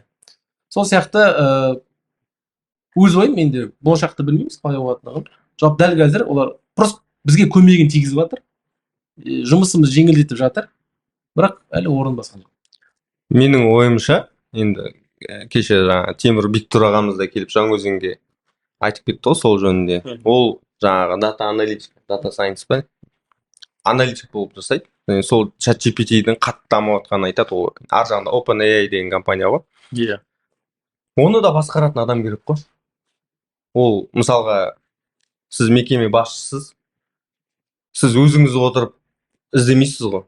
Оны да қолданып, оны да шұқып білетін адам керек. Яғни сіз қазір соны ChatGPT-ді басқаратын адам болып аласыз. Соның ішінде дұрыс сұрақ қой. Оны андай емес ол. Келдің, отырдың, кез келген сұрағын тауып аласың деген сөз емес. Оған да бір қабілет керек. Диалог Сұрақты дұрыс қою, ойыңды дұрыс жеткізе білу, сондай нәрсе болмаса, оны кез келген адам қолдана алмайды. Сосын оны да түсініп, қарап, оқып, қорытатын да адам керек қой. Сол үшін менің ойымша бәрібір көп адамның жұмыстан шығарып жіберетін шығар ол нәрсе. Бірақ сол ChatGPT-ді басқаратын бір адам қалатын, біз сол болуымыз керек деп ойлаймын да. Мен осы тұста бір не айтайыншы, бір кәсіпкерлердің қателіктері мынандай бар. Біз енді кәсіпкерлер арасында көп жүріп, кәсібіне учет система деп жатыр ғой өзін. Ол енді былай айтқанда программа ғой, әртүрлі. Сонда енгізеді. Әркім дұрыс қой, әркім өз бизнес цифрмен қарағысы келеді, жүйелегісі келеді. Үлкен қателік бар осы жерде. Біз өзім көрген кейстер, қатты кәсіпкердің өзі оқыған, білімді ойлайды, ол менің сотрудниктерім сондай деп ойлап қалуы мүмкін да. Барады да манағы қиын, ауыр мана системаны келеді да тығып жібереді. Давай үйреніңдер, оқыңдар дейді. Біліңдер, давай осымен жұмыс жасаймыз дейді да. Сөйтіп мен көрген қаншама сотрудниктер жұмыстан шығып кетті жаңа компанияның. Себебі мен түсіндім, ол дүние жаңағы кайдзен деп жатырық, жүйе, система, ол Қытайда жұмыс жасауы мүмкін, Кореяда жұмыс жасауы мүмкін, Индияда, бірақ Қазақстанға жұмыс жасамайды екен. Бізге Қазақстанға былай сөйлесу керек екен. Бәке, осы программамыз бар. Кәсіпкер негізінде мына системаны енгізетін кезде өзінің сотрудниктермен қарым-қатынас өте тығыз байланыстыру керек. А то біздікілер түсінбейді. Анандай бізге андай ғой. Қазір кайдзеннің де негізі негативный жағы шығып жатыр, адамдар мысалы Японияда робот болып кеткен дейді. Мына адамгершілік жоқ та. Бізде адамгершілік бар ғой, сөйлесе аласың, жүрегі бар. Ол да бақытты емес кейбір адамдар. Кайдзеннің несіне. Неге? Кайдзенде ешкім бірімен сөйлеспейтіндер болған ғой. Тек қонаевпен жасап отырсыз. Адам жоқ. Адам би сөйлеспегеннен кейін ана адамның зорлық кеткен. Былай айтқанда да. Сол сияқты біздің қазақтарға әлі өтпей жатыр бұл тема. Сондықтан кәсіпкерлер, егер сіздер бір кәсібіңізге бір жүйе, учет енгізетін кезде, қандай да бір маркетинг енгізетін болсаңыздар да, сотрудниктерімізбен тығыз байланыс болу керек. Қал жағдайын сұрап тұру керек. Өздерімен өзі көбірек жиналыс жасау керек. Себебі біздің сотрудниктер, біздің мамандар әлі ондағы дайын емес. Біз нарық. Сол айтайын деген. Жалпы мынандай да, ол ChatGPT-де енді былай талқыланып жатқан нәрсе ғой. Бұл осы тақырыпта да бағытты. Мысалға бір нені оқып қалдым. Мынандай ракурстан оқып қалдым да, мысалы дейді, ол ChatGPT дейді. Изначально, яғни бастапқыда берілген дата деп отыр ғой, жаңағы мағлұматпенен жұмыс жасайды, базамен. Сосын мынандай эксперимент жасап көрген ғой. Мысалы бір сұрақ қояды. Енді бәрімізге белгілі, Палестина-Израильдің мәселесі да, биыл болып, я былтыр болған емес, ол 70-неше жыл келе жатқан. мынандай сұрақ қояды. Израиль мемлекеті жеке дара мемлекет ретінде тәуелсіз сондай мемлекет бола алуына құқығы бар ма деген сұрақ қояды. Әрине ол осындай халықаралық заңдарға да сәйкес, жалпы кез келген ұлттың өзінің жаңағы ұмтылысына қарай тәуелсіз бола толық құқы бар деп жауап береді ChatGPT. Дәл сондай сұрақты ана Израиль деген Палестина деп орналастырып қояды. Дәл осылай сұрақ қояды. Оған бәрі біліп отқаныңызда керісінше жауап береді. Яғни ол осындай ол жерде енді қиын сұрақ, анау мынау автономия, оны қарастыру керек деген сияқты жаңағы екіұдай неде жауап береді да. Яғни бұл жерде де біз нені көреміз? Главаны көресіз. Екілік кімнің қолында стандартты көреміз. Яғни ол ақпараттың базаның бастапқыда солай енгізген бойынша береді да саған. Әрине екінші жағы бар, оны кеше Тимурбек ағамыз айтып кеткен шығар. Ол сол жасанды интеллекттің өз-өзін дамыту, өз-өзін оқыта алу қабілетін қазір ол да қатты дамып жатыр. Жыл өткен сайын ол да ұлғая беретін шығар. Яғни өзі білім алып кете береді. Қазір енді базаны енгізіп жатыр ғой. Сол өзін дамыта беретін жаңағы саласы бар да. Сосын енді тағы бір көкейдегі жаңағы сұрақ, ұмытып кетпей тұрғанда айтайыншы. Біздің Маңғыстаудың жалпы біріншіден Маңғыстаудан бөлек басқа өңірлерде жұмыс жасап көрдіңіздер ме? Осы салада біріншіден, екіншіден соған сәйкес сұрақ, жаңағы Маңғыстаудың бір ерекшелігі бар ма? Маркетология бойынша. Соны айтып кетсеңіз. Мен бір айтып кетейін. Бізде блогерлер байланғанда Алматы, Астана блогерлер бізге өтпейді маңғыстаулықтарға. Біріншіден бізден іштен шыққан блогерлерді жақсы қабылдаймыз. Соның айтқан тыңдаймыз. Мысалы, сәкендер бірдеңе информация айтса, бәріміз соған замыз қолдаймыз и до конца тұрамыз сәкен үшін. Ал сырттан келіп біреу келіп айтса, осыны қабылдамаймын. Дұрыс айтып жатса да қабылдамаймын. Сондай бір менталитетіміз бар. Одан бөлек ана көп франшиза сатып жатыр ғой, енді донер бар, фастфуд саласында өте көп франшиза сатып жатыр. Ал соны қарап отырсаңыз, бізде іштен шыққан брендтер өте жақсы жұмыс жасап жатыр. Сырттан қабылдай алмайды біз. Жалпы Қазақстан сондай. Мысалы кеше Қытайда Starbucks 6000 Starbucks бар екен Қытайда. Бізде 10-ға жетпейді Қазақстан бойынша. Не үшін? Себебі біздің ішкі рыноктың өзі дамып кеткен кофейнялар. Мыналар. Ол да жақсы ғой. Ол да жақсы. Иммунитет сияқты нәрсе ғой. Қытайлардың носы кофейня ашпайды. Олар конкурент бола алмайды Starbucksқа. Сосын амал жоқ беріп қойды рынокты. А біздікілер бермейді. Міне өз еліміздікі бар. Сол сияқты біздің плюс жерлеріміз де бар. Жақсы. Бұны салыстыру арқылы, шартқа шығу арқылы ғана түсінеміз ғой. Иә, енді іште жүрген соң түсіне алмайсың. Жалпы анандай бар. Егер сапарға шығу дейді, бір ағамыз айтсын, сапарға шығу, сенің мына өз ауылыңнан шықпай 800 күннің мен тең дейді бір сапарың. Бір кітаппен оқыған бір деп айтады. Одан кейін естігенім, дұрыс шыққан сапар ниетпен осы ауылдан шықпай өмір сүрген 800 күнге татиды дейді. Ойлаңызшы, 2 жыл ғой. Тәжірибе аласың деп тұруға болады. Сен 2 жылда қанша ақша шығын шығарасың, есептеп көрші. Миллион шығарасың, миллионнан көп қой ең аз. Сен лучше миллионды ал да Қытайға барып кел. Зато сен 2 жыл өмірің алға қарай кетесің. Мен сапарға шығып кері кеткен адамды көрген жоқпын. Өзімнің өмірімді айтайыншы, мен өзім сапар дегенге 5 рет Түркияға барып көрдім осы күнге дейін. Соның 4-еуінде тегін бардым мен. Тегін барғаннан 4-еуінде. Жолын айтыңызшы осы жерде. Жол алдай, мен партнерлармен, кәсіпкерлермен бардым. Иә. Бірақ менің ең алдыңғы плюсім, мен жаңа майшы болдым дедім ғой. Жұмыста мынандай оқиға болды. Осы туризм жайлы әңгіме айтып қой. Бір жігіттер Турцияны айтып жатыр, Дубайды айтып отыр. Осы Түркияға біз өмір бақи бармайтын шығармыз дейді бір жігіт. Құрдасым үшін.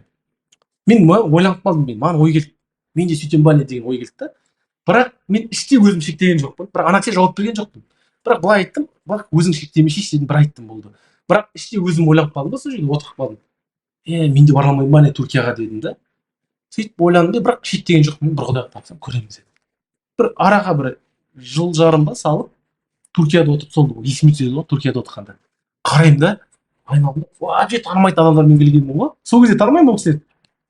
Қарай бас, танымайтын адамдармен келгенмін Түркияға.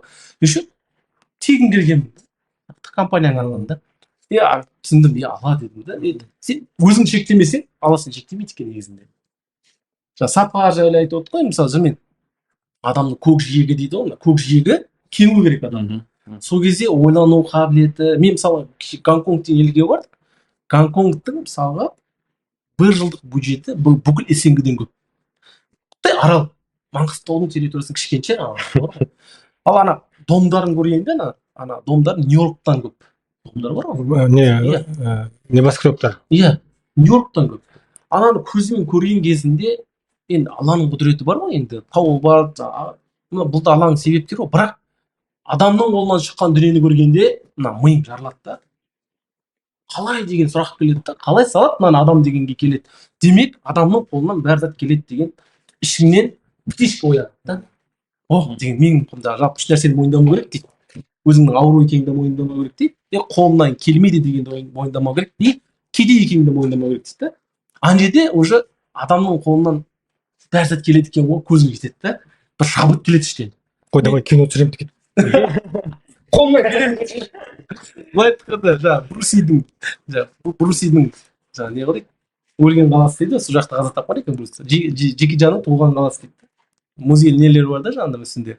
Жоқ, мен айтайын дегенім жаңағы сапар дегеннен шығып отыр ғой.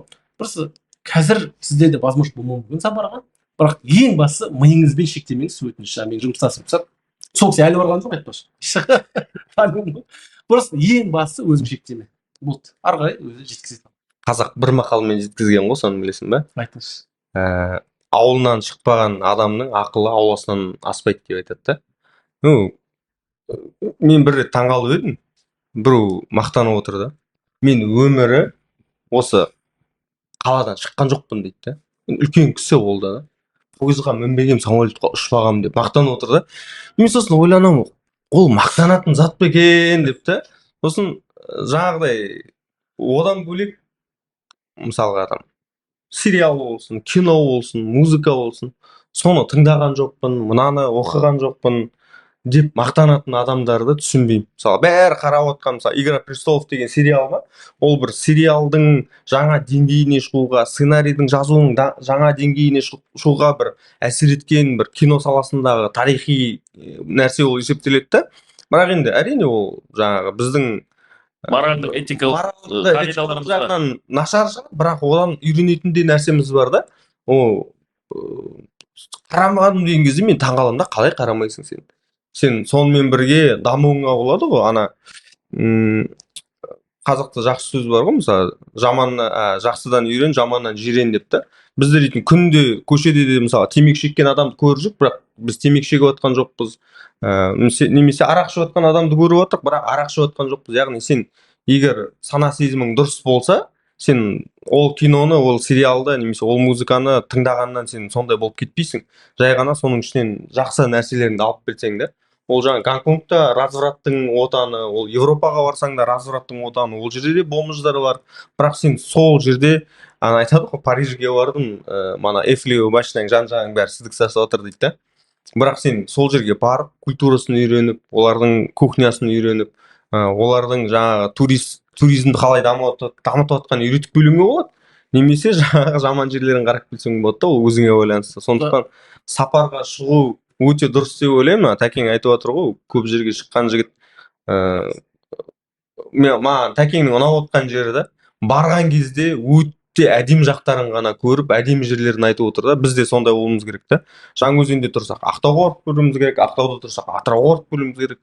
Шетелден шығып үйрену деген сөз емес ол. Жай ғана саяхат жасау керек сияқты да ол. Екі түрлі не бар ғой, адам көзқарасы бар ғой. Бұрын Nike компаниясы Манчестер қаласынан бір маман жібереді Африкаға. Африканың рыногына кіргісі келеді, нарығына. Аяқ киім, кроссовка саласын.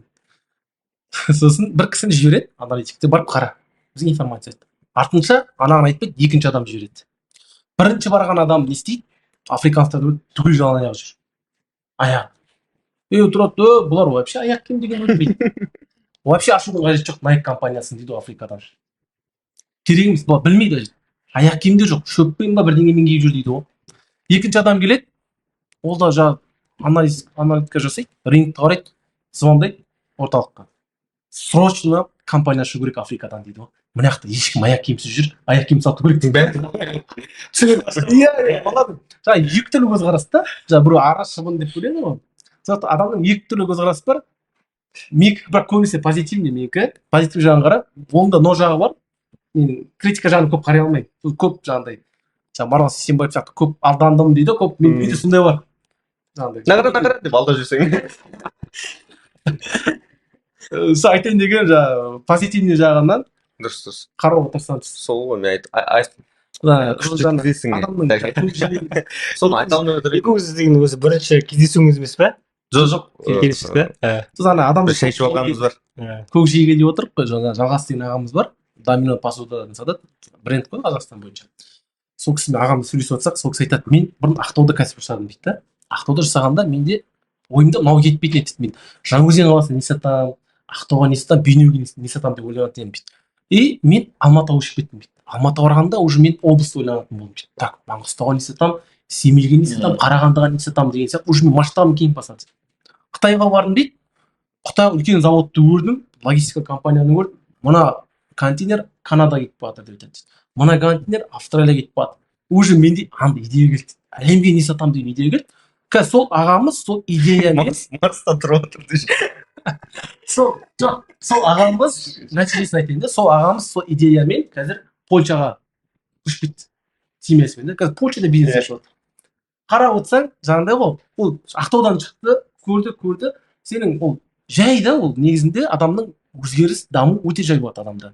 Не сен төмен қарай құлдырайсың, не жоғары қарай кетесің. Оны андай бізде мынандай болады. Төмен қарай кетіп жатқанды білмейсің да. Ана бақы ғой, мысалы жаймен қайнаған суға салып жатсаң атып шығып кетеді дейді, бірақ мұздай суға салып астына газ жақсаң, қазір салқындайды деп біраз сорпа болып қайнап жатады дейді да. Сол сияқты қазір мен адамдар не істейміз, құлдырап кетеміз. деградация. Бір күнде 500 теңге берші, 1000 теңге берші деп қарыз алып 2 жылда 8000 доллар қарыз алып кетуі мүмкінсің да. Қазір айтсаң сен 8000 доллар қарызға кіресің, 2 жылдан кейін сенбейді адам. Ол жай болады. Тура сондай сен жоғары жаққа, жақсы жаққа дамуы да тура сондай жай болады. Бізде сондай сабырсыздық бар да осы жерде. Мен неге дамымай жатырмын, неге өспей жатырмын деп көбінесе жалып жасай береміз өз-өзімізге. Ол олай емес. Неге сен дұрыс жолда келе жатсың ба? Дұрыс аталып қолданып жатсың ба? Демек сен дамып келе жатсың. Даму жай болады. Соны түсініп қою керек, адам білу керек та. Неге өзгеріс болғаны? Біз Инстаграм блогер анда ғой, бір үйден кейін мына үй сатып, мына көлікті алып жатыр, мына көлікті сатып алып, қазір жаңа шыққан көліктерді алып жатыр, иә. Адамдар ойлайды ғой, жылдам екен деп. Олай емес ол. Оның арғы өмірін қарасаң, ол 8 жылдан бұрын бастап кеткен кісі. Иә? Сен жаңа отырдың ғой, 8 ай болды. Сол сияқты ол видеода бәрі Иә. Ол видеода мынандай, бірақ өзгеріс жай болады. Негізі сол асықпаңыздар, бірақ жолыңыз дұрыс болса, Алла қаласа жетесіздер. Жалғас ағамыз сияқты Польшада қазір бизнес ашып, нормально емес па? Кезінде еще ол бірінші бизнесінен банкротқа ұшырай ма, сондай бірдеңесі бар. Болады.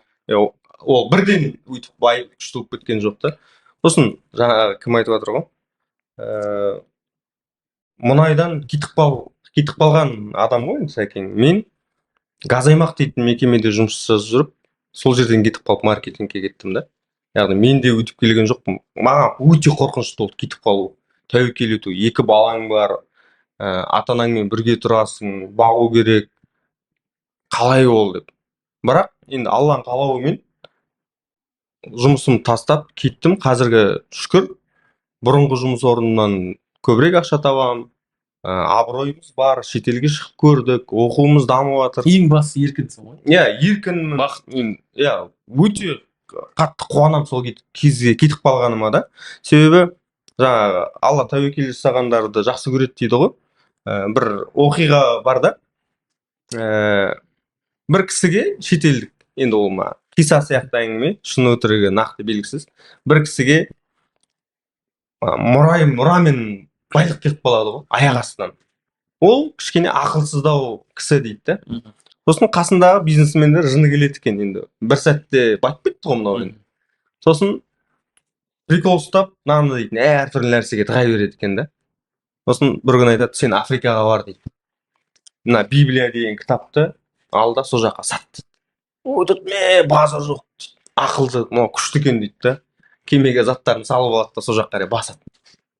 Ол тәуекел етіп бара жатыр да. Естіді, ол анализ жасаған жоқ, жұмыс жасаған жоқ, тәуекел етті да басты. Барған кезде, оказывается, ол жақта олдан дамымаған адамдар оқи алмайды екен да.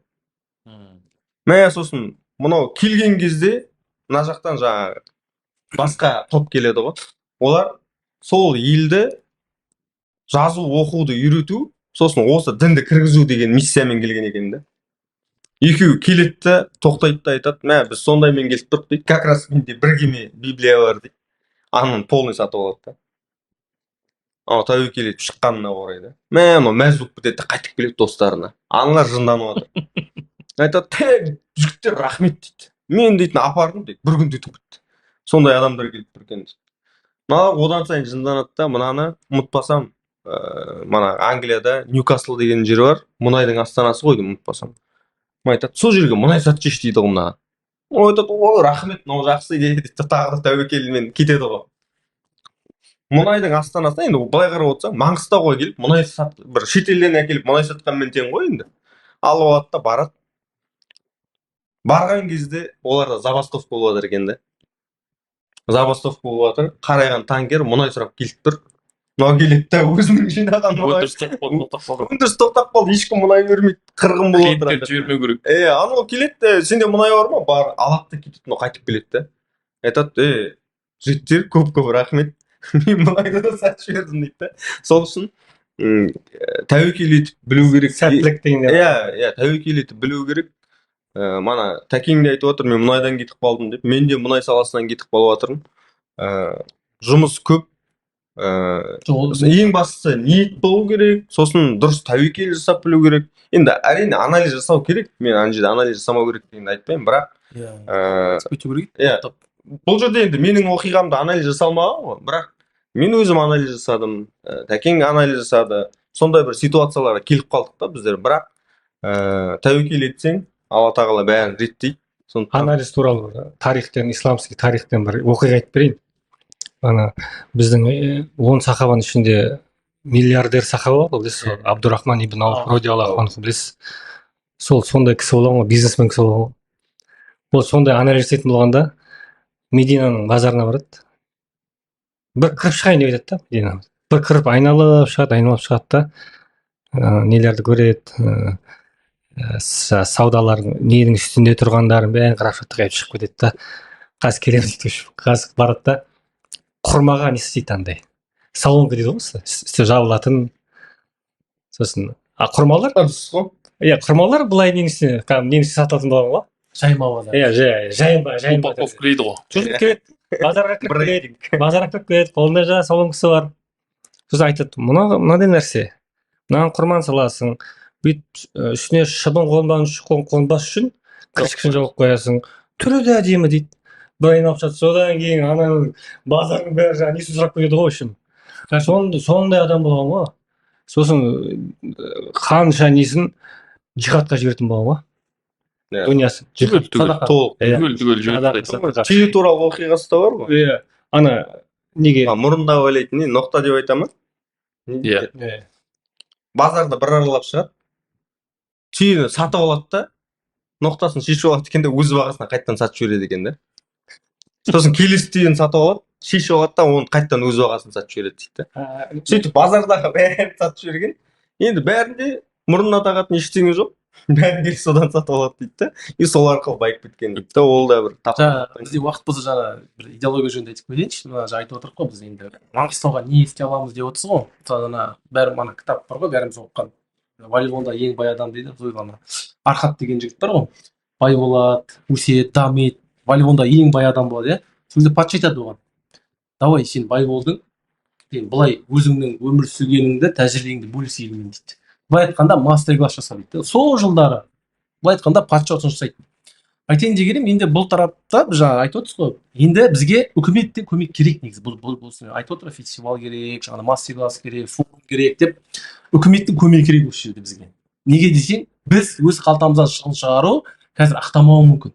Сосын көп кәсіпкерлер оған спонсор болмауы да мүмкін, иә? Бұл былай айтқан бір-екі жасау мүмкін, сіздің көңіліңе қарап.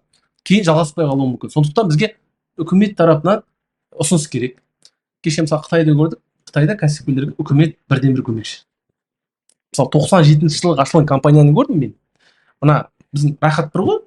Жаңа Рахат 1-дің территориясындағы фабрикасы бар, мебельный. Ойлаңызшы, 97-ші жылда ашылған. Менде күмән болды да, қалай деп та, мен Түркия компанияларды көрдім, 87-ші жылы ашылған. Онда үлкен масштабта емес та. Менде сұрақ келді, қалай дамып кеттіңдер сендер деп та. Сол кезде айтады, біз 9 компания болып бір холдинг болдық.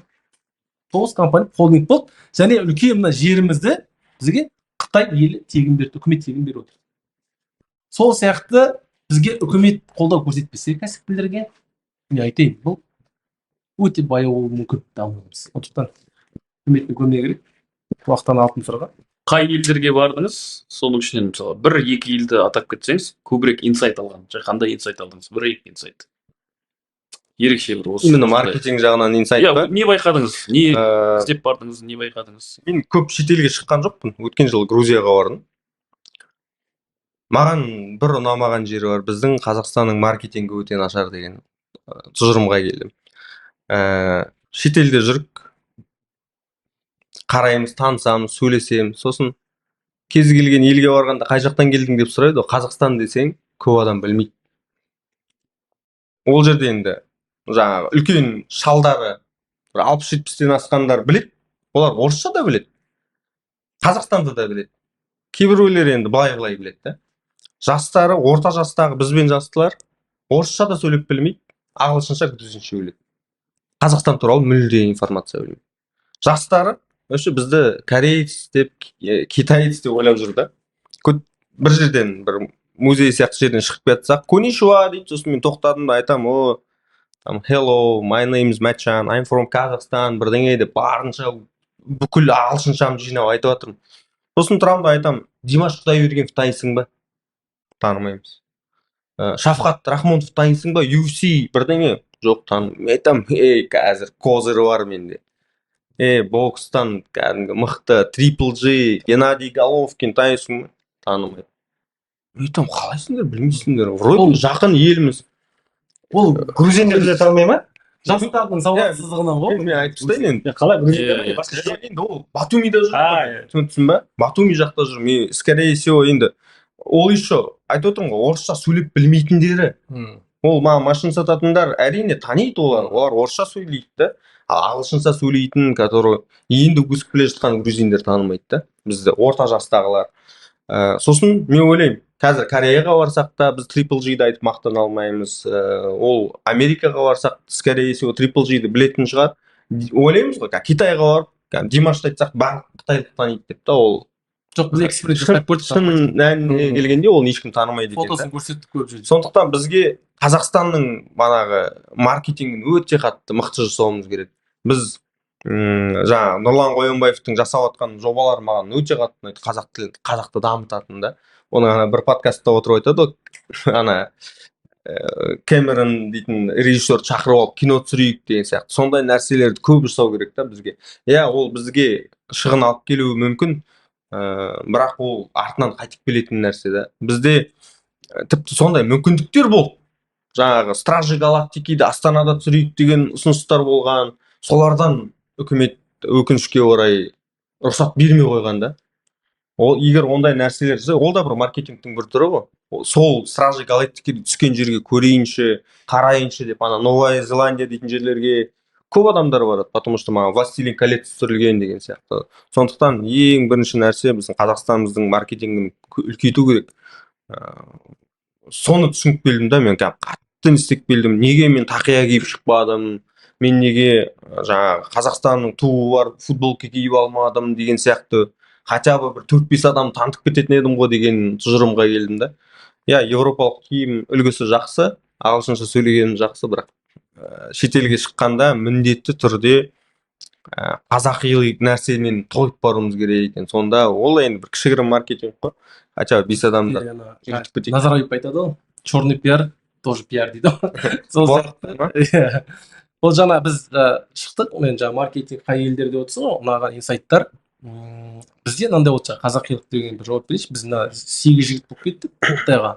Біз ақылдастық Ақтауда. Ақылдасуда береке бар дейді. Сол сияқты ақылдастық отырдық. Біз қазір Ақтаудан шығатын болсаң, сен Маңғыстаудың атынан сөйлейсің. Қазақстаннан шығатын болсаң, Қазақстанның атынан сөйлейсің. Шетелге шықсаң. Біз соны түсіндік. Жігіттер, біз қазір Қазақстанның атынан шықтық. Абырой үшін шықпай жатыр. Ол жерде қазақ деген сөз бар, мұсылман деген сөз бар. Жігіттер өздерін дұрыстайды. Шетел бұл. Сенің ойнайтын жерің емес, Қытай тілі бұл. Деп, Аллаға шүкір, өздерінің ұстанымыз өте жақсы ұстап келді. Арамыз ешкім темекі шекпейді, ешкім ішпейді. Өздері темекі шегіп жүреді қайта-қайта. Біздер тұрамыз. Өздері шегіп болады деп. Мәдениетті былай айтқанда кішігірім болсын көрсете алдық, өз деңгейімізді көрсете алдық. Жаңа мәтин сөзіне қосып жатқаным ғой. Жалпы жаңа ұнаған неден, мысалы біз Куала-Лумпурға бардық, Малайзияға. Куала-Лумпурда баннер бар ғой көшедегі, жаңағы сыртқы баннер жұмыс жасайды деп тұр ғой. Оларды тем более ол Инстаграм қаттамаған еді. Олардың баннерлері дейтін біздің дом бар ғой, кәдімгі өзеннің домы емес, Ақтаудың үлкен домдарымен бірдей баннерлер дейді. Ана біреу қалай оны ол кәдімгі орналастырғандығын еще бір емес, бір қатар тұр да. Баннерлер дейді өте үлкен екен. Бізде ондай жоқ. Маған инсайт келді. Мына үкімет рұқсат берсе, енді ана өтейтін шығар үкімет желіде затты. Рұқсат берсе, баннердегі рекламаны анандай дәрежеге апарып қою керек екен. Доммен бірдей қылып қою керек екен. Үлкен болып па? Ақтауда бір жерде бар ғой, Терканың алдында. Көрдіңіз бе? Ол одан да үлкен Малайзияда дейді. Бір инсайт келді. Демек, бізде көшелерге, аэропорттың жолдарына Ақтаудың осыны қоюға болады деген инсайт. Біздің баннерлеріміз жыртылып жатады ғой. Өкінішке орай. Иә.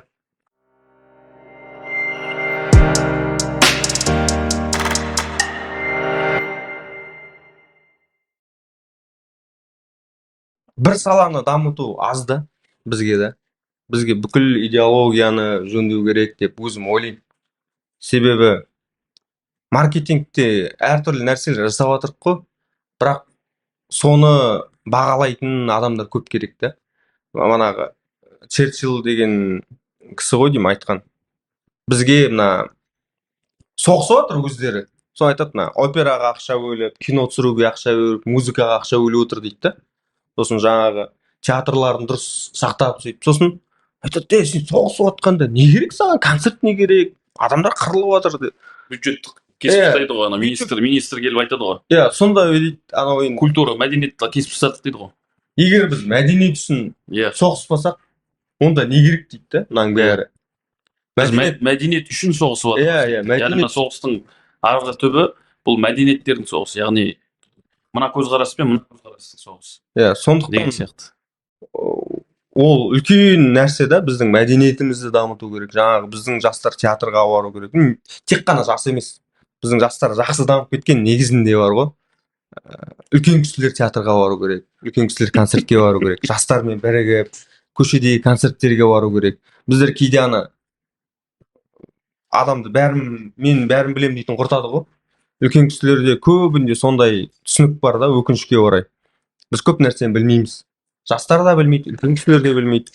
Сондықтан біз маркетингті дамыту үшін мәдениетті дамытуымыз керек та. Бұрын орыстың КВН-ін қарап отырсақ, кеше ғана шыққан кино болады ғой. Сол туралы әзілдеп жатады. Кеше шыққан музыка туралы әзілдеп жатады. Кеше бір шетелдің президенті бірдеңе болып қалса, сол туралы әзілдеп отырады да. Себебі олардың мәдениеті қатты дамыған.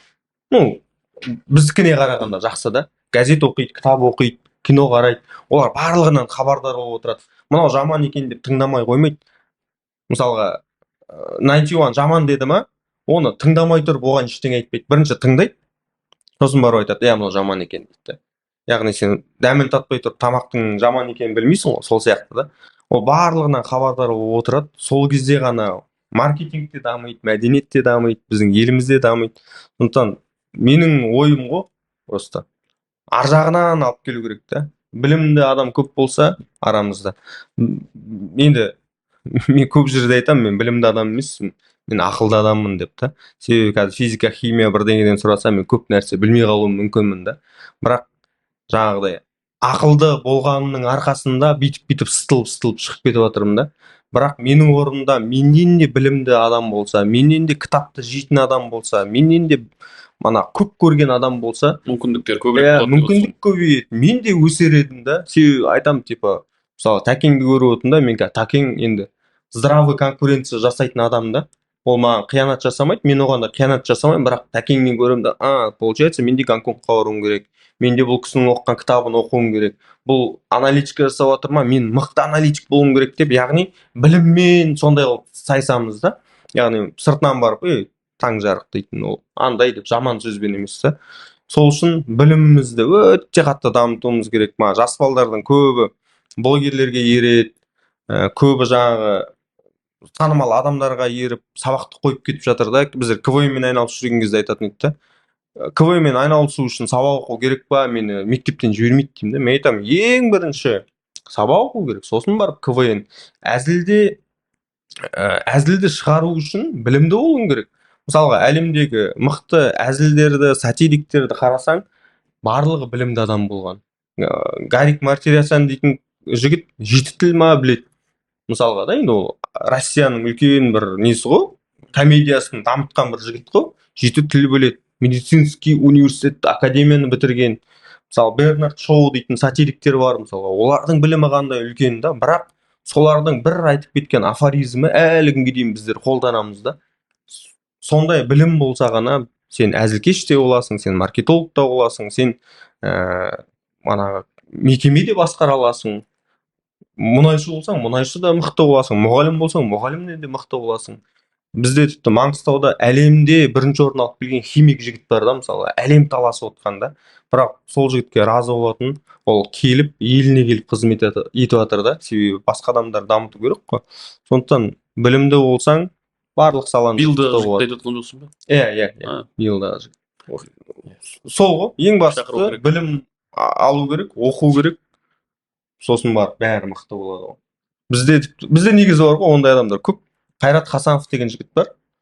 Қазақстан бойынша Forbes журналы бар ғой, қазақстандық Forbes. Соны нөмір 3-ші спикер Қазақстан бойынша. Химик бар жаңағы, мана Анара Мақсуд деген бар, мен әр подкаст сайын айтамын. Жаңағы экологиялық таза киімдерді дайындаудан шетелдік нелерден, конкурстардан ұтып келген. Өзіміздің де Медина Сақтағанова, Әлия Туман, солар да шетелді қатты жытып келіп отыр ғой. Олар да білімнің арқасы, көргеннің арқасы, шетелге шыққанның арқасы. Сондай. Тәке бір қорытындылай жүресің бе? Қорытынды мен жалпы осы кәсіпкерлер, мамандарды айтайыншы.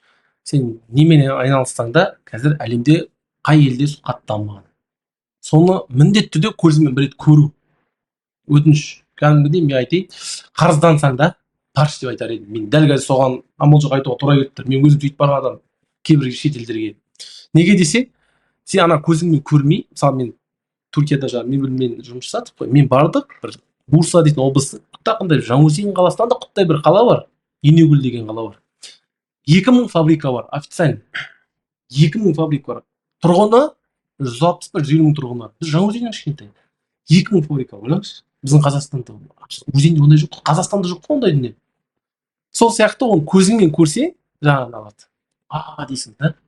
Мысалға біздің мына 3-4 көкірек ортасында өтіп жатқан домдар бар ғой. Тура сондай фабрика, офистер кете бересің. Қалай құттақанда. Сол сияқты мысалы қазір сен немен айналысасың, қай ел содан мықты, өтініш сол елге барып көзіңмен бір рет көрші. Қытай мықты ма, Қытай бір рет көрші болды.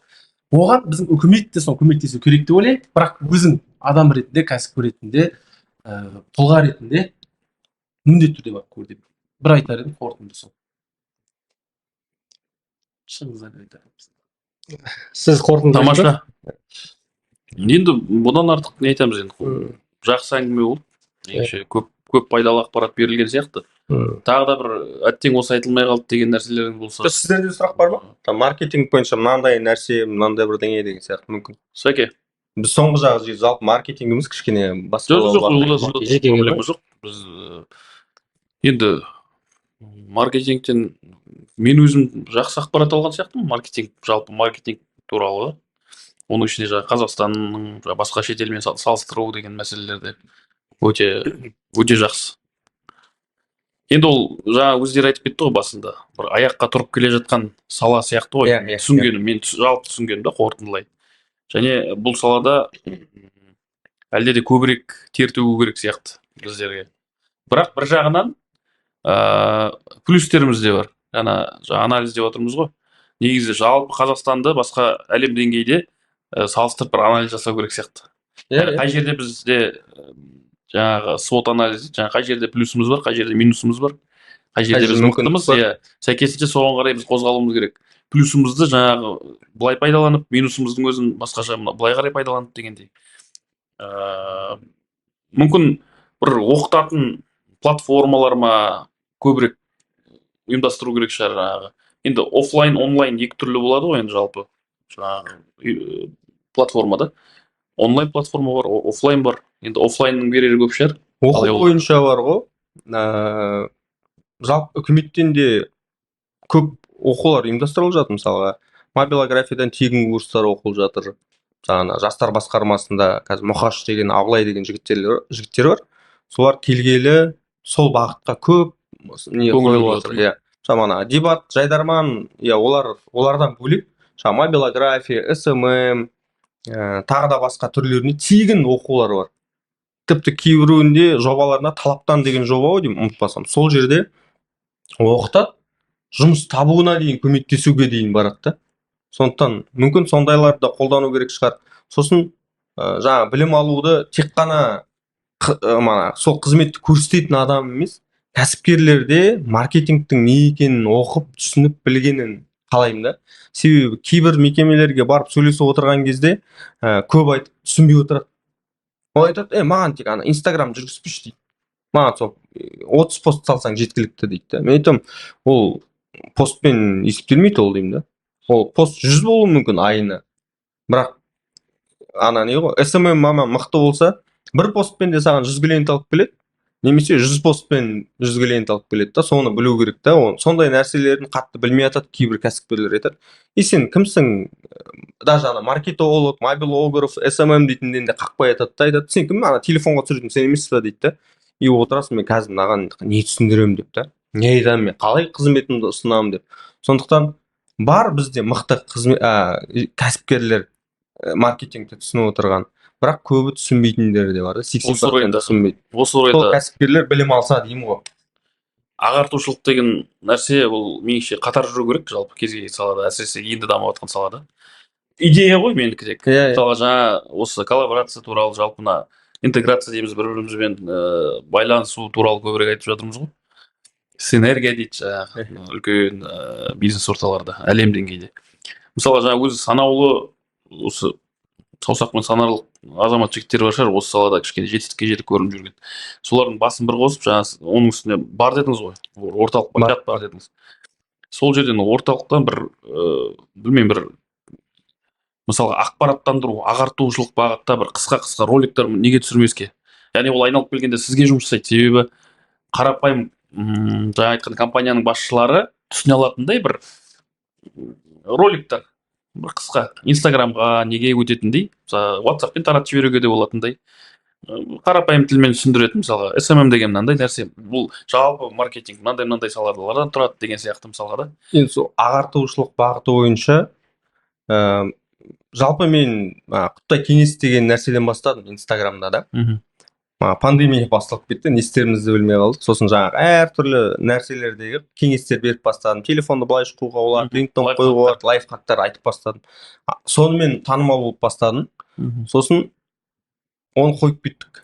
Жасым 30-ға келді, 32-ге келіп қалдым, қояйын деген.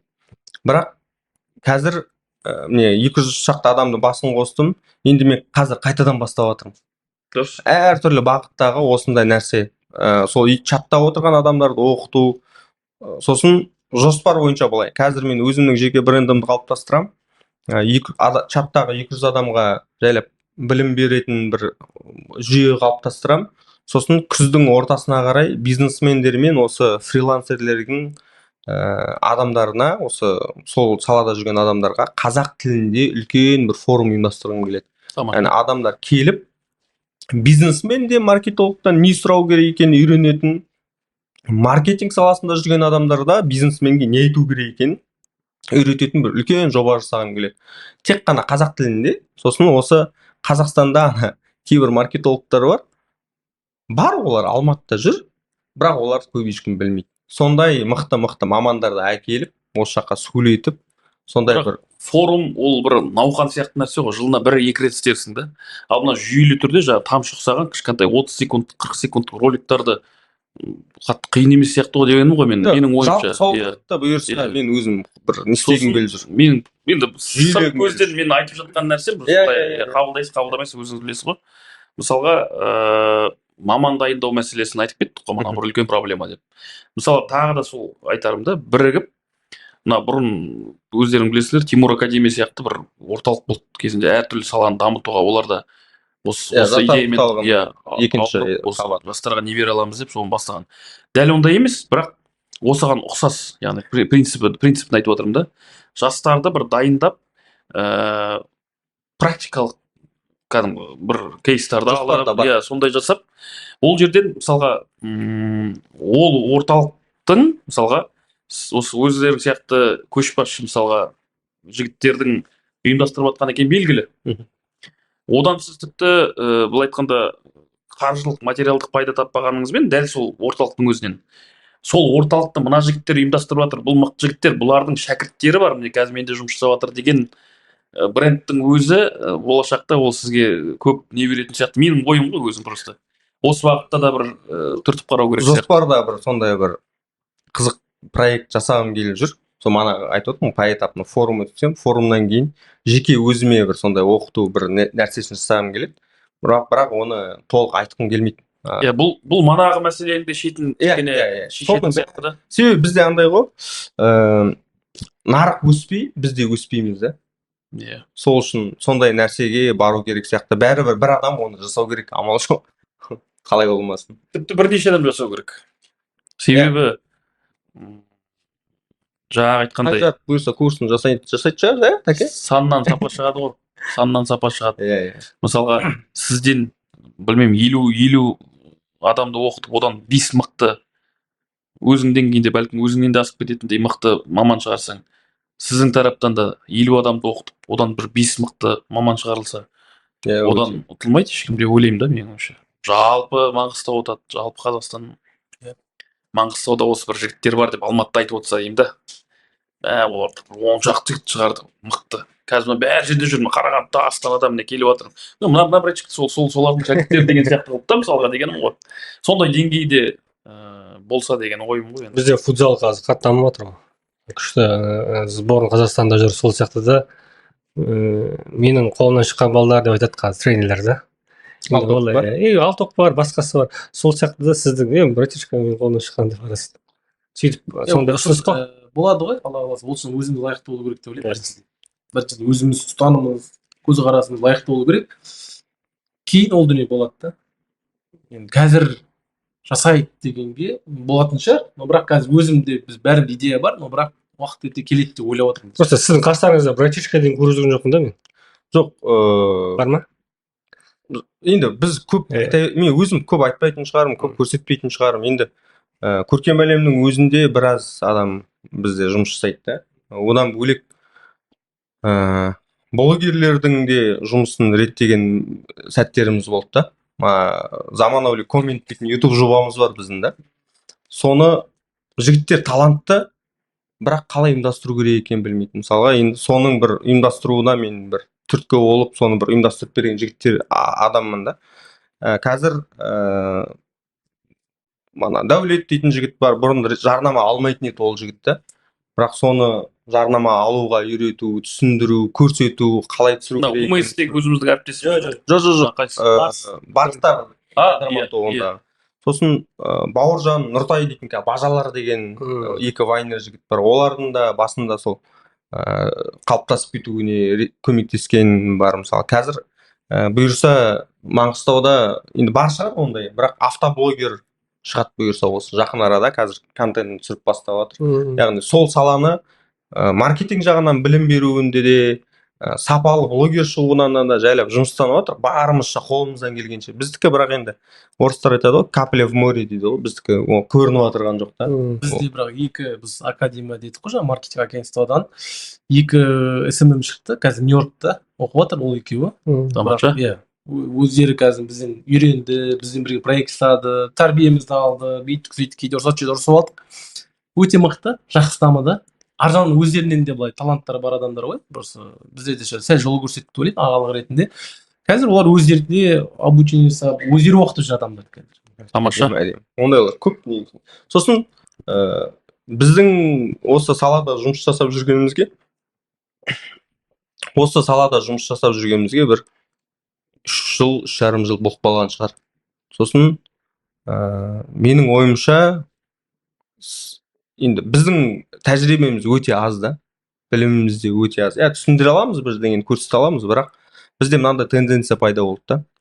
Мобилографияны үйренеді, 2 ай жұмыс жасайды, обучение сатады. сосын SMM-ді үйреніп алады, 2 ай жұмыс жасайды, 3-ші айда обучение сатады. И одан мынадан 3 ай ғана тәжірибесі бар адамнан дұрыс маман шықпайды ғой.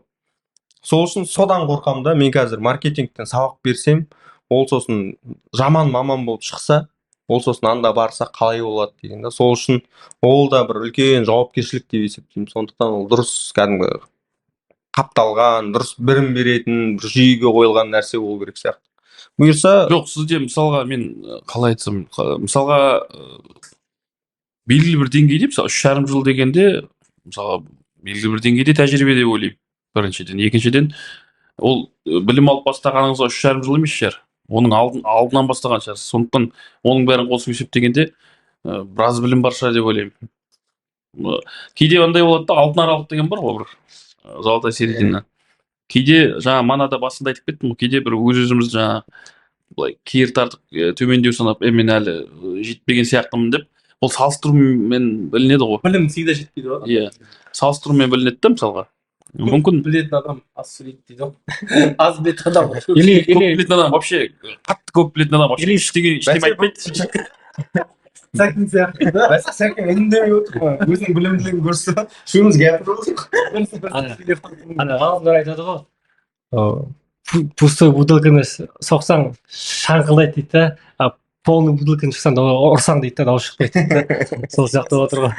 Ой, бізде бала емес енді 2014-тен бастап жарнамалап жүріп жүрік қой. Сократ айтады ғой, мен бар білетінім ештеме білмейтінім. Сондай нені ұстанып. Мен де жастардан үйреніп жатқаным ғой, мен де жіберіп қоятқан утечкаларым бар ма, мына жерде бітейін, ана жерде бітейін деп. Жалпы сол бір қазанда қайнап жүрміз ғой бәріміз. Блогерствода соның почти 90% енді реклама ғой. Соның бізге сол бір не болып тұр ғой, ынта, реклама арқылы ынталанып тұрық қой. Осы нотада немізді, подкастымызды аяқтайық. Теңізге қайық керек, подкастқа лайк керек. Мына жігіттер айтқандай, арасында маркетингке хайп керек дейді ғой. Осы енді Білімді алу үшін байып керек. Бізде жоқсын Лайк басыңыздар, таратыңыздар, комментарий қалдырыңыздар. Ұнаса да, ұнамаса да, не ұнады, не ұнамады. Сұрақтарыңызды қойыңыздар.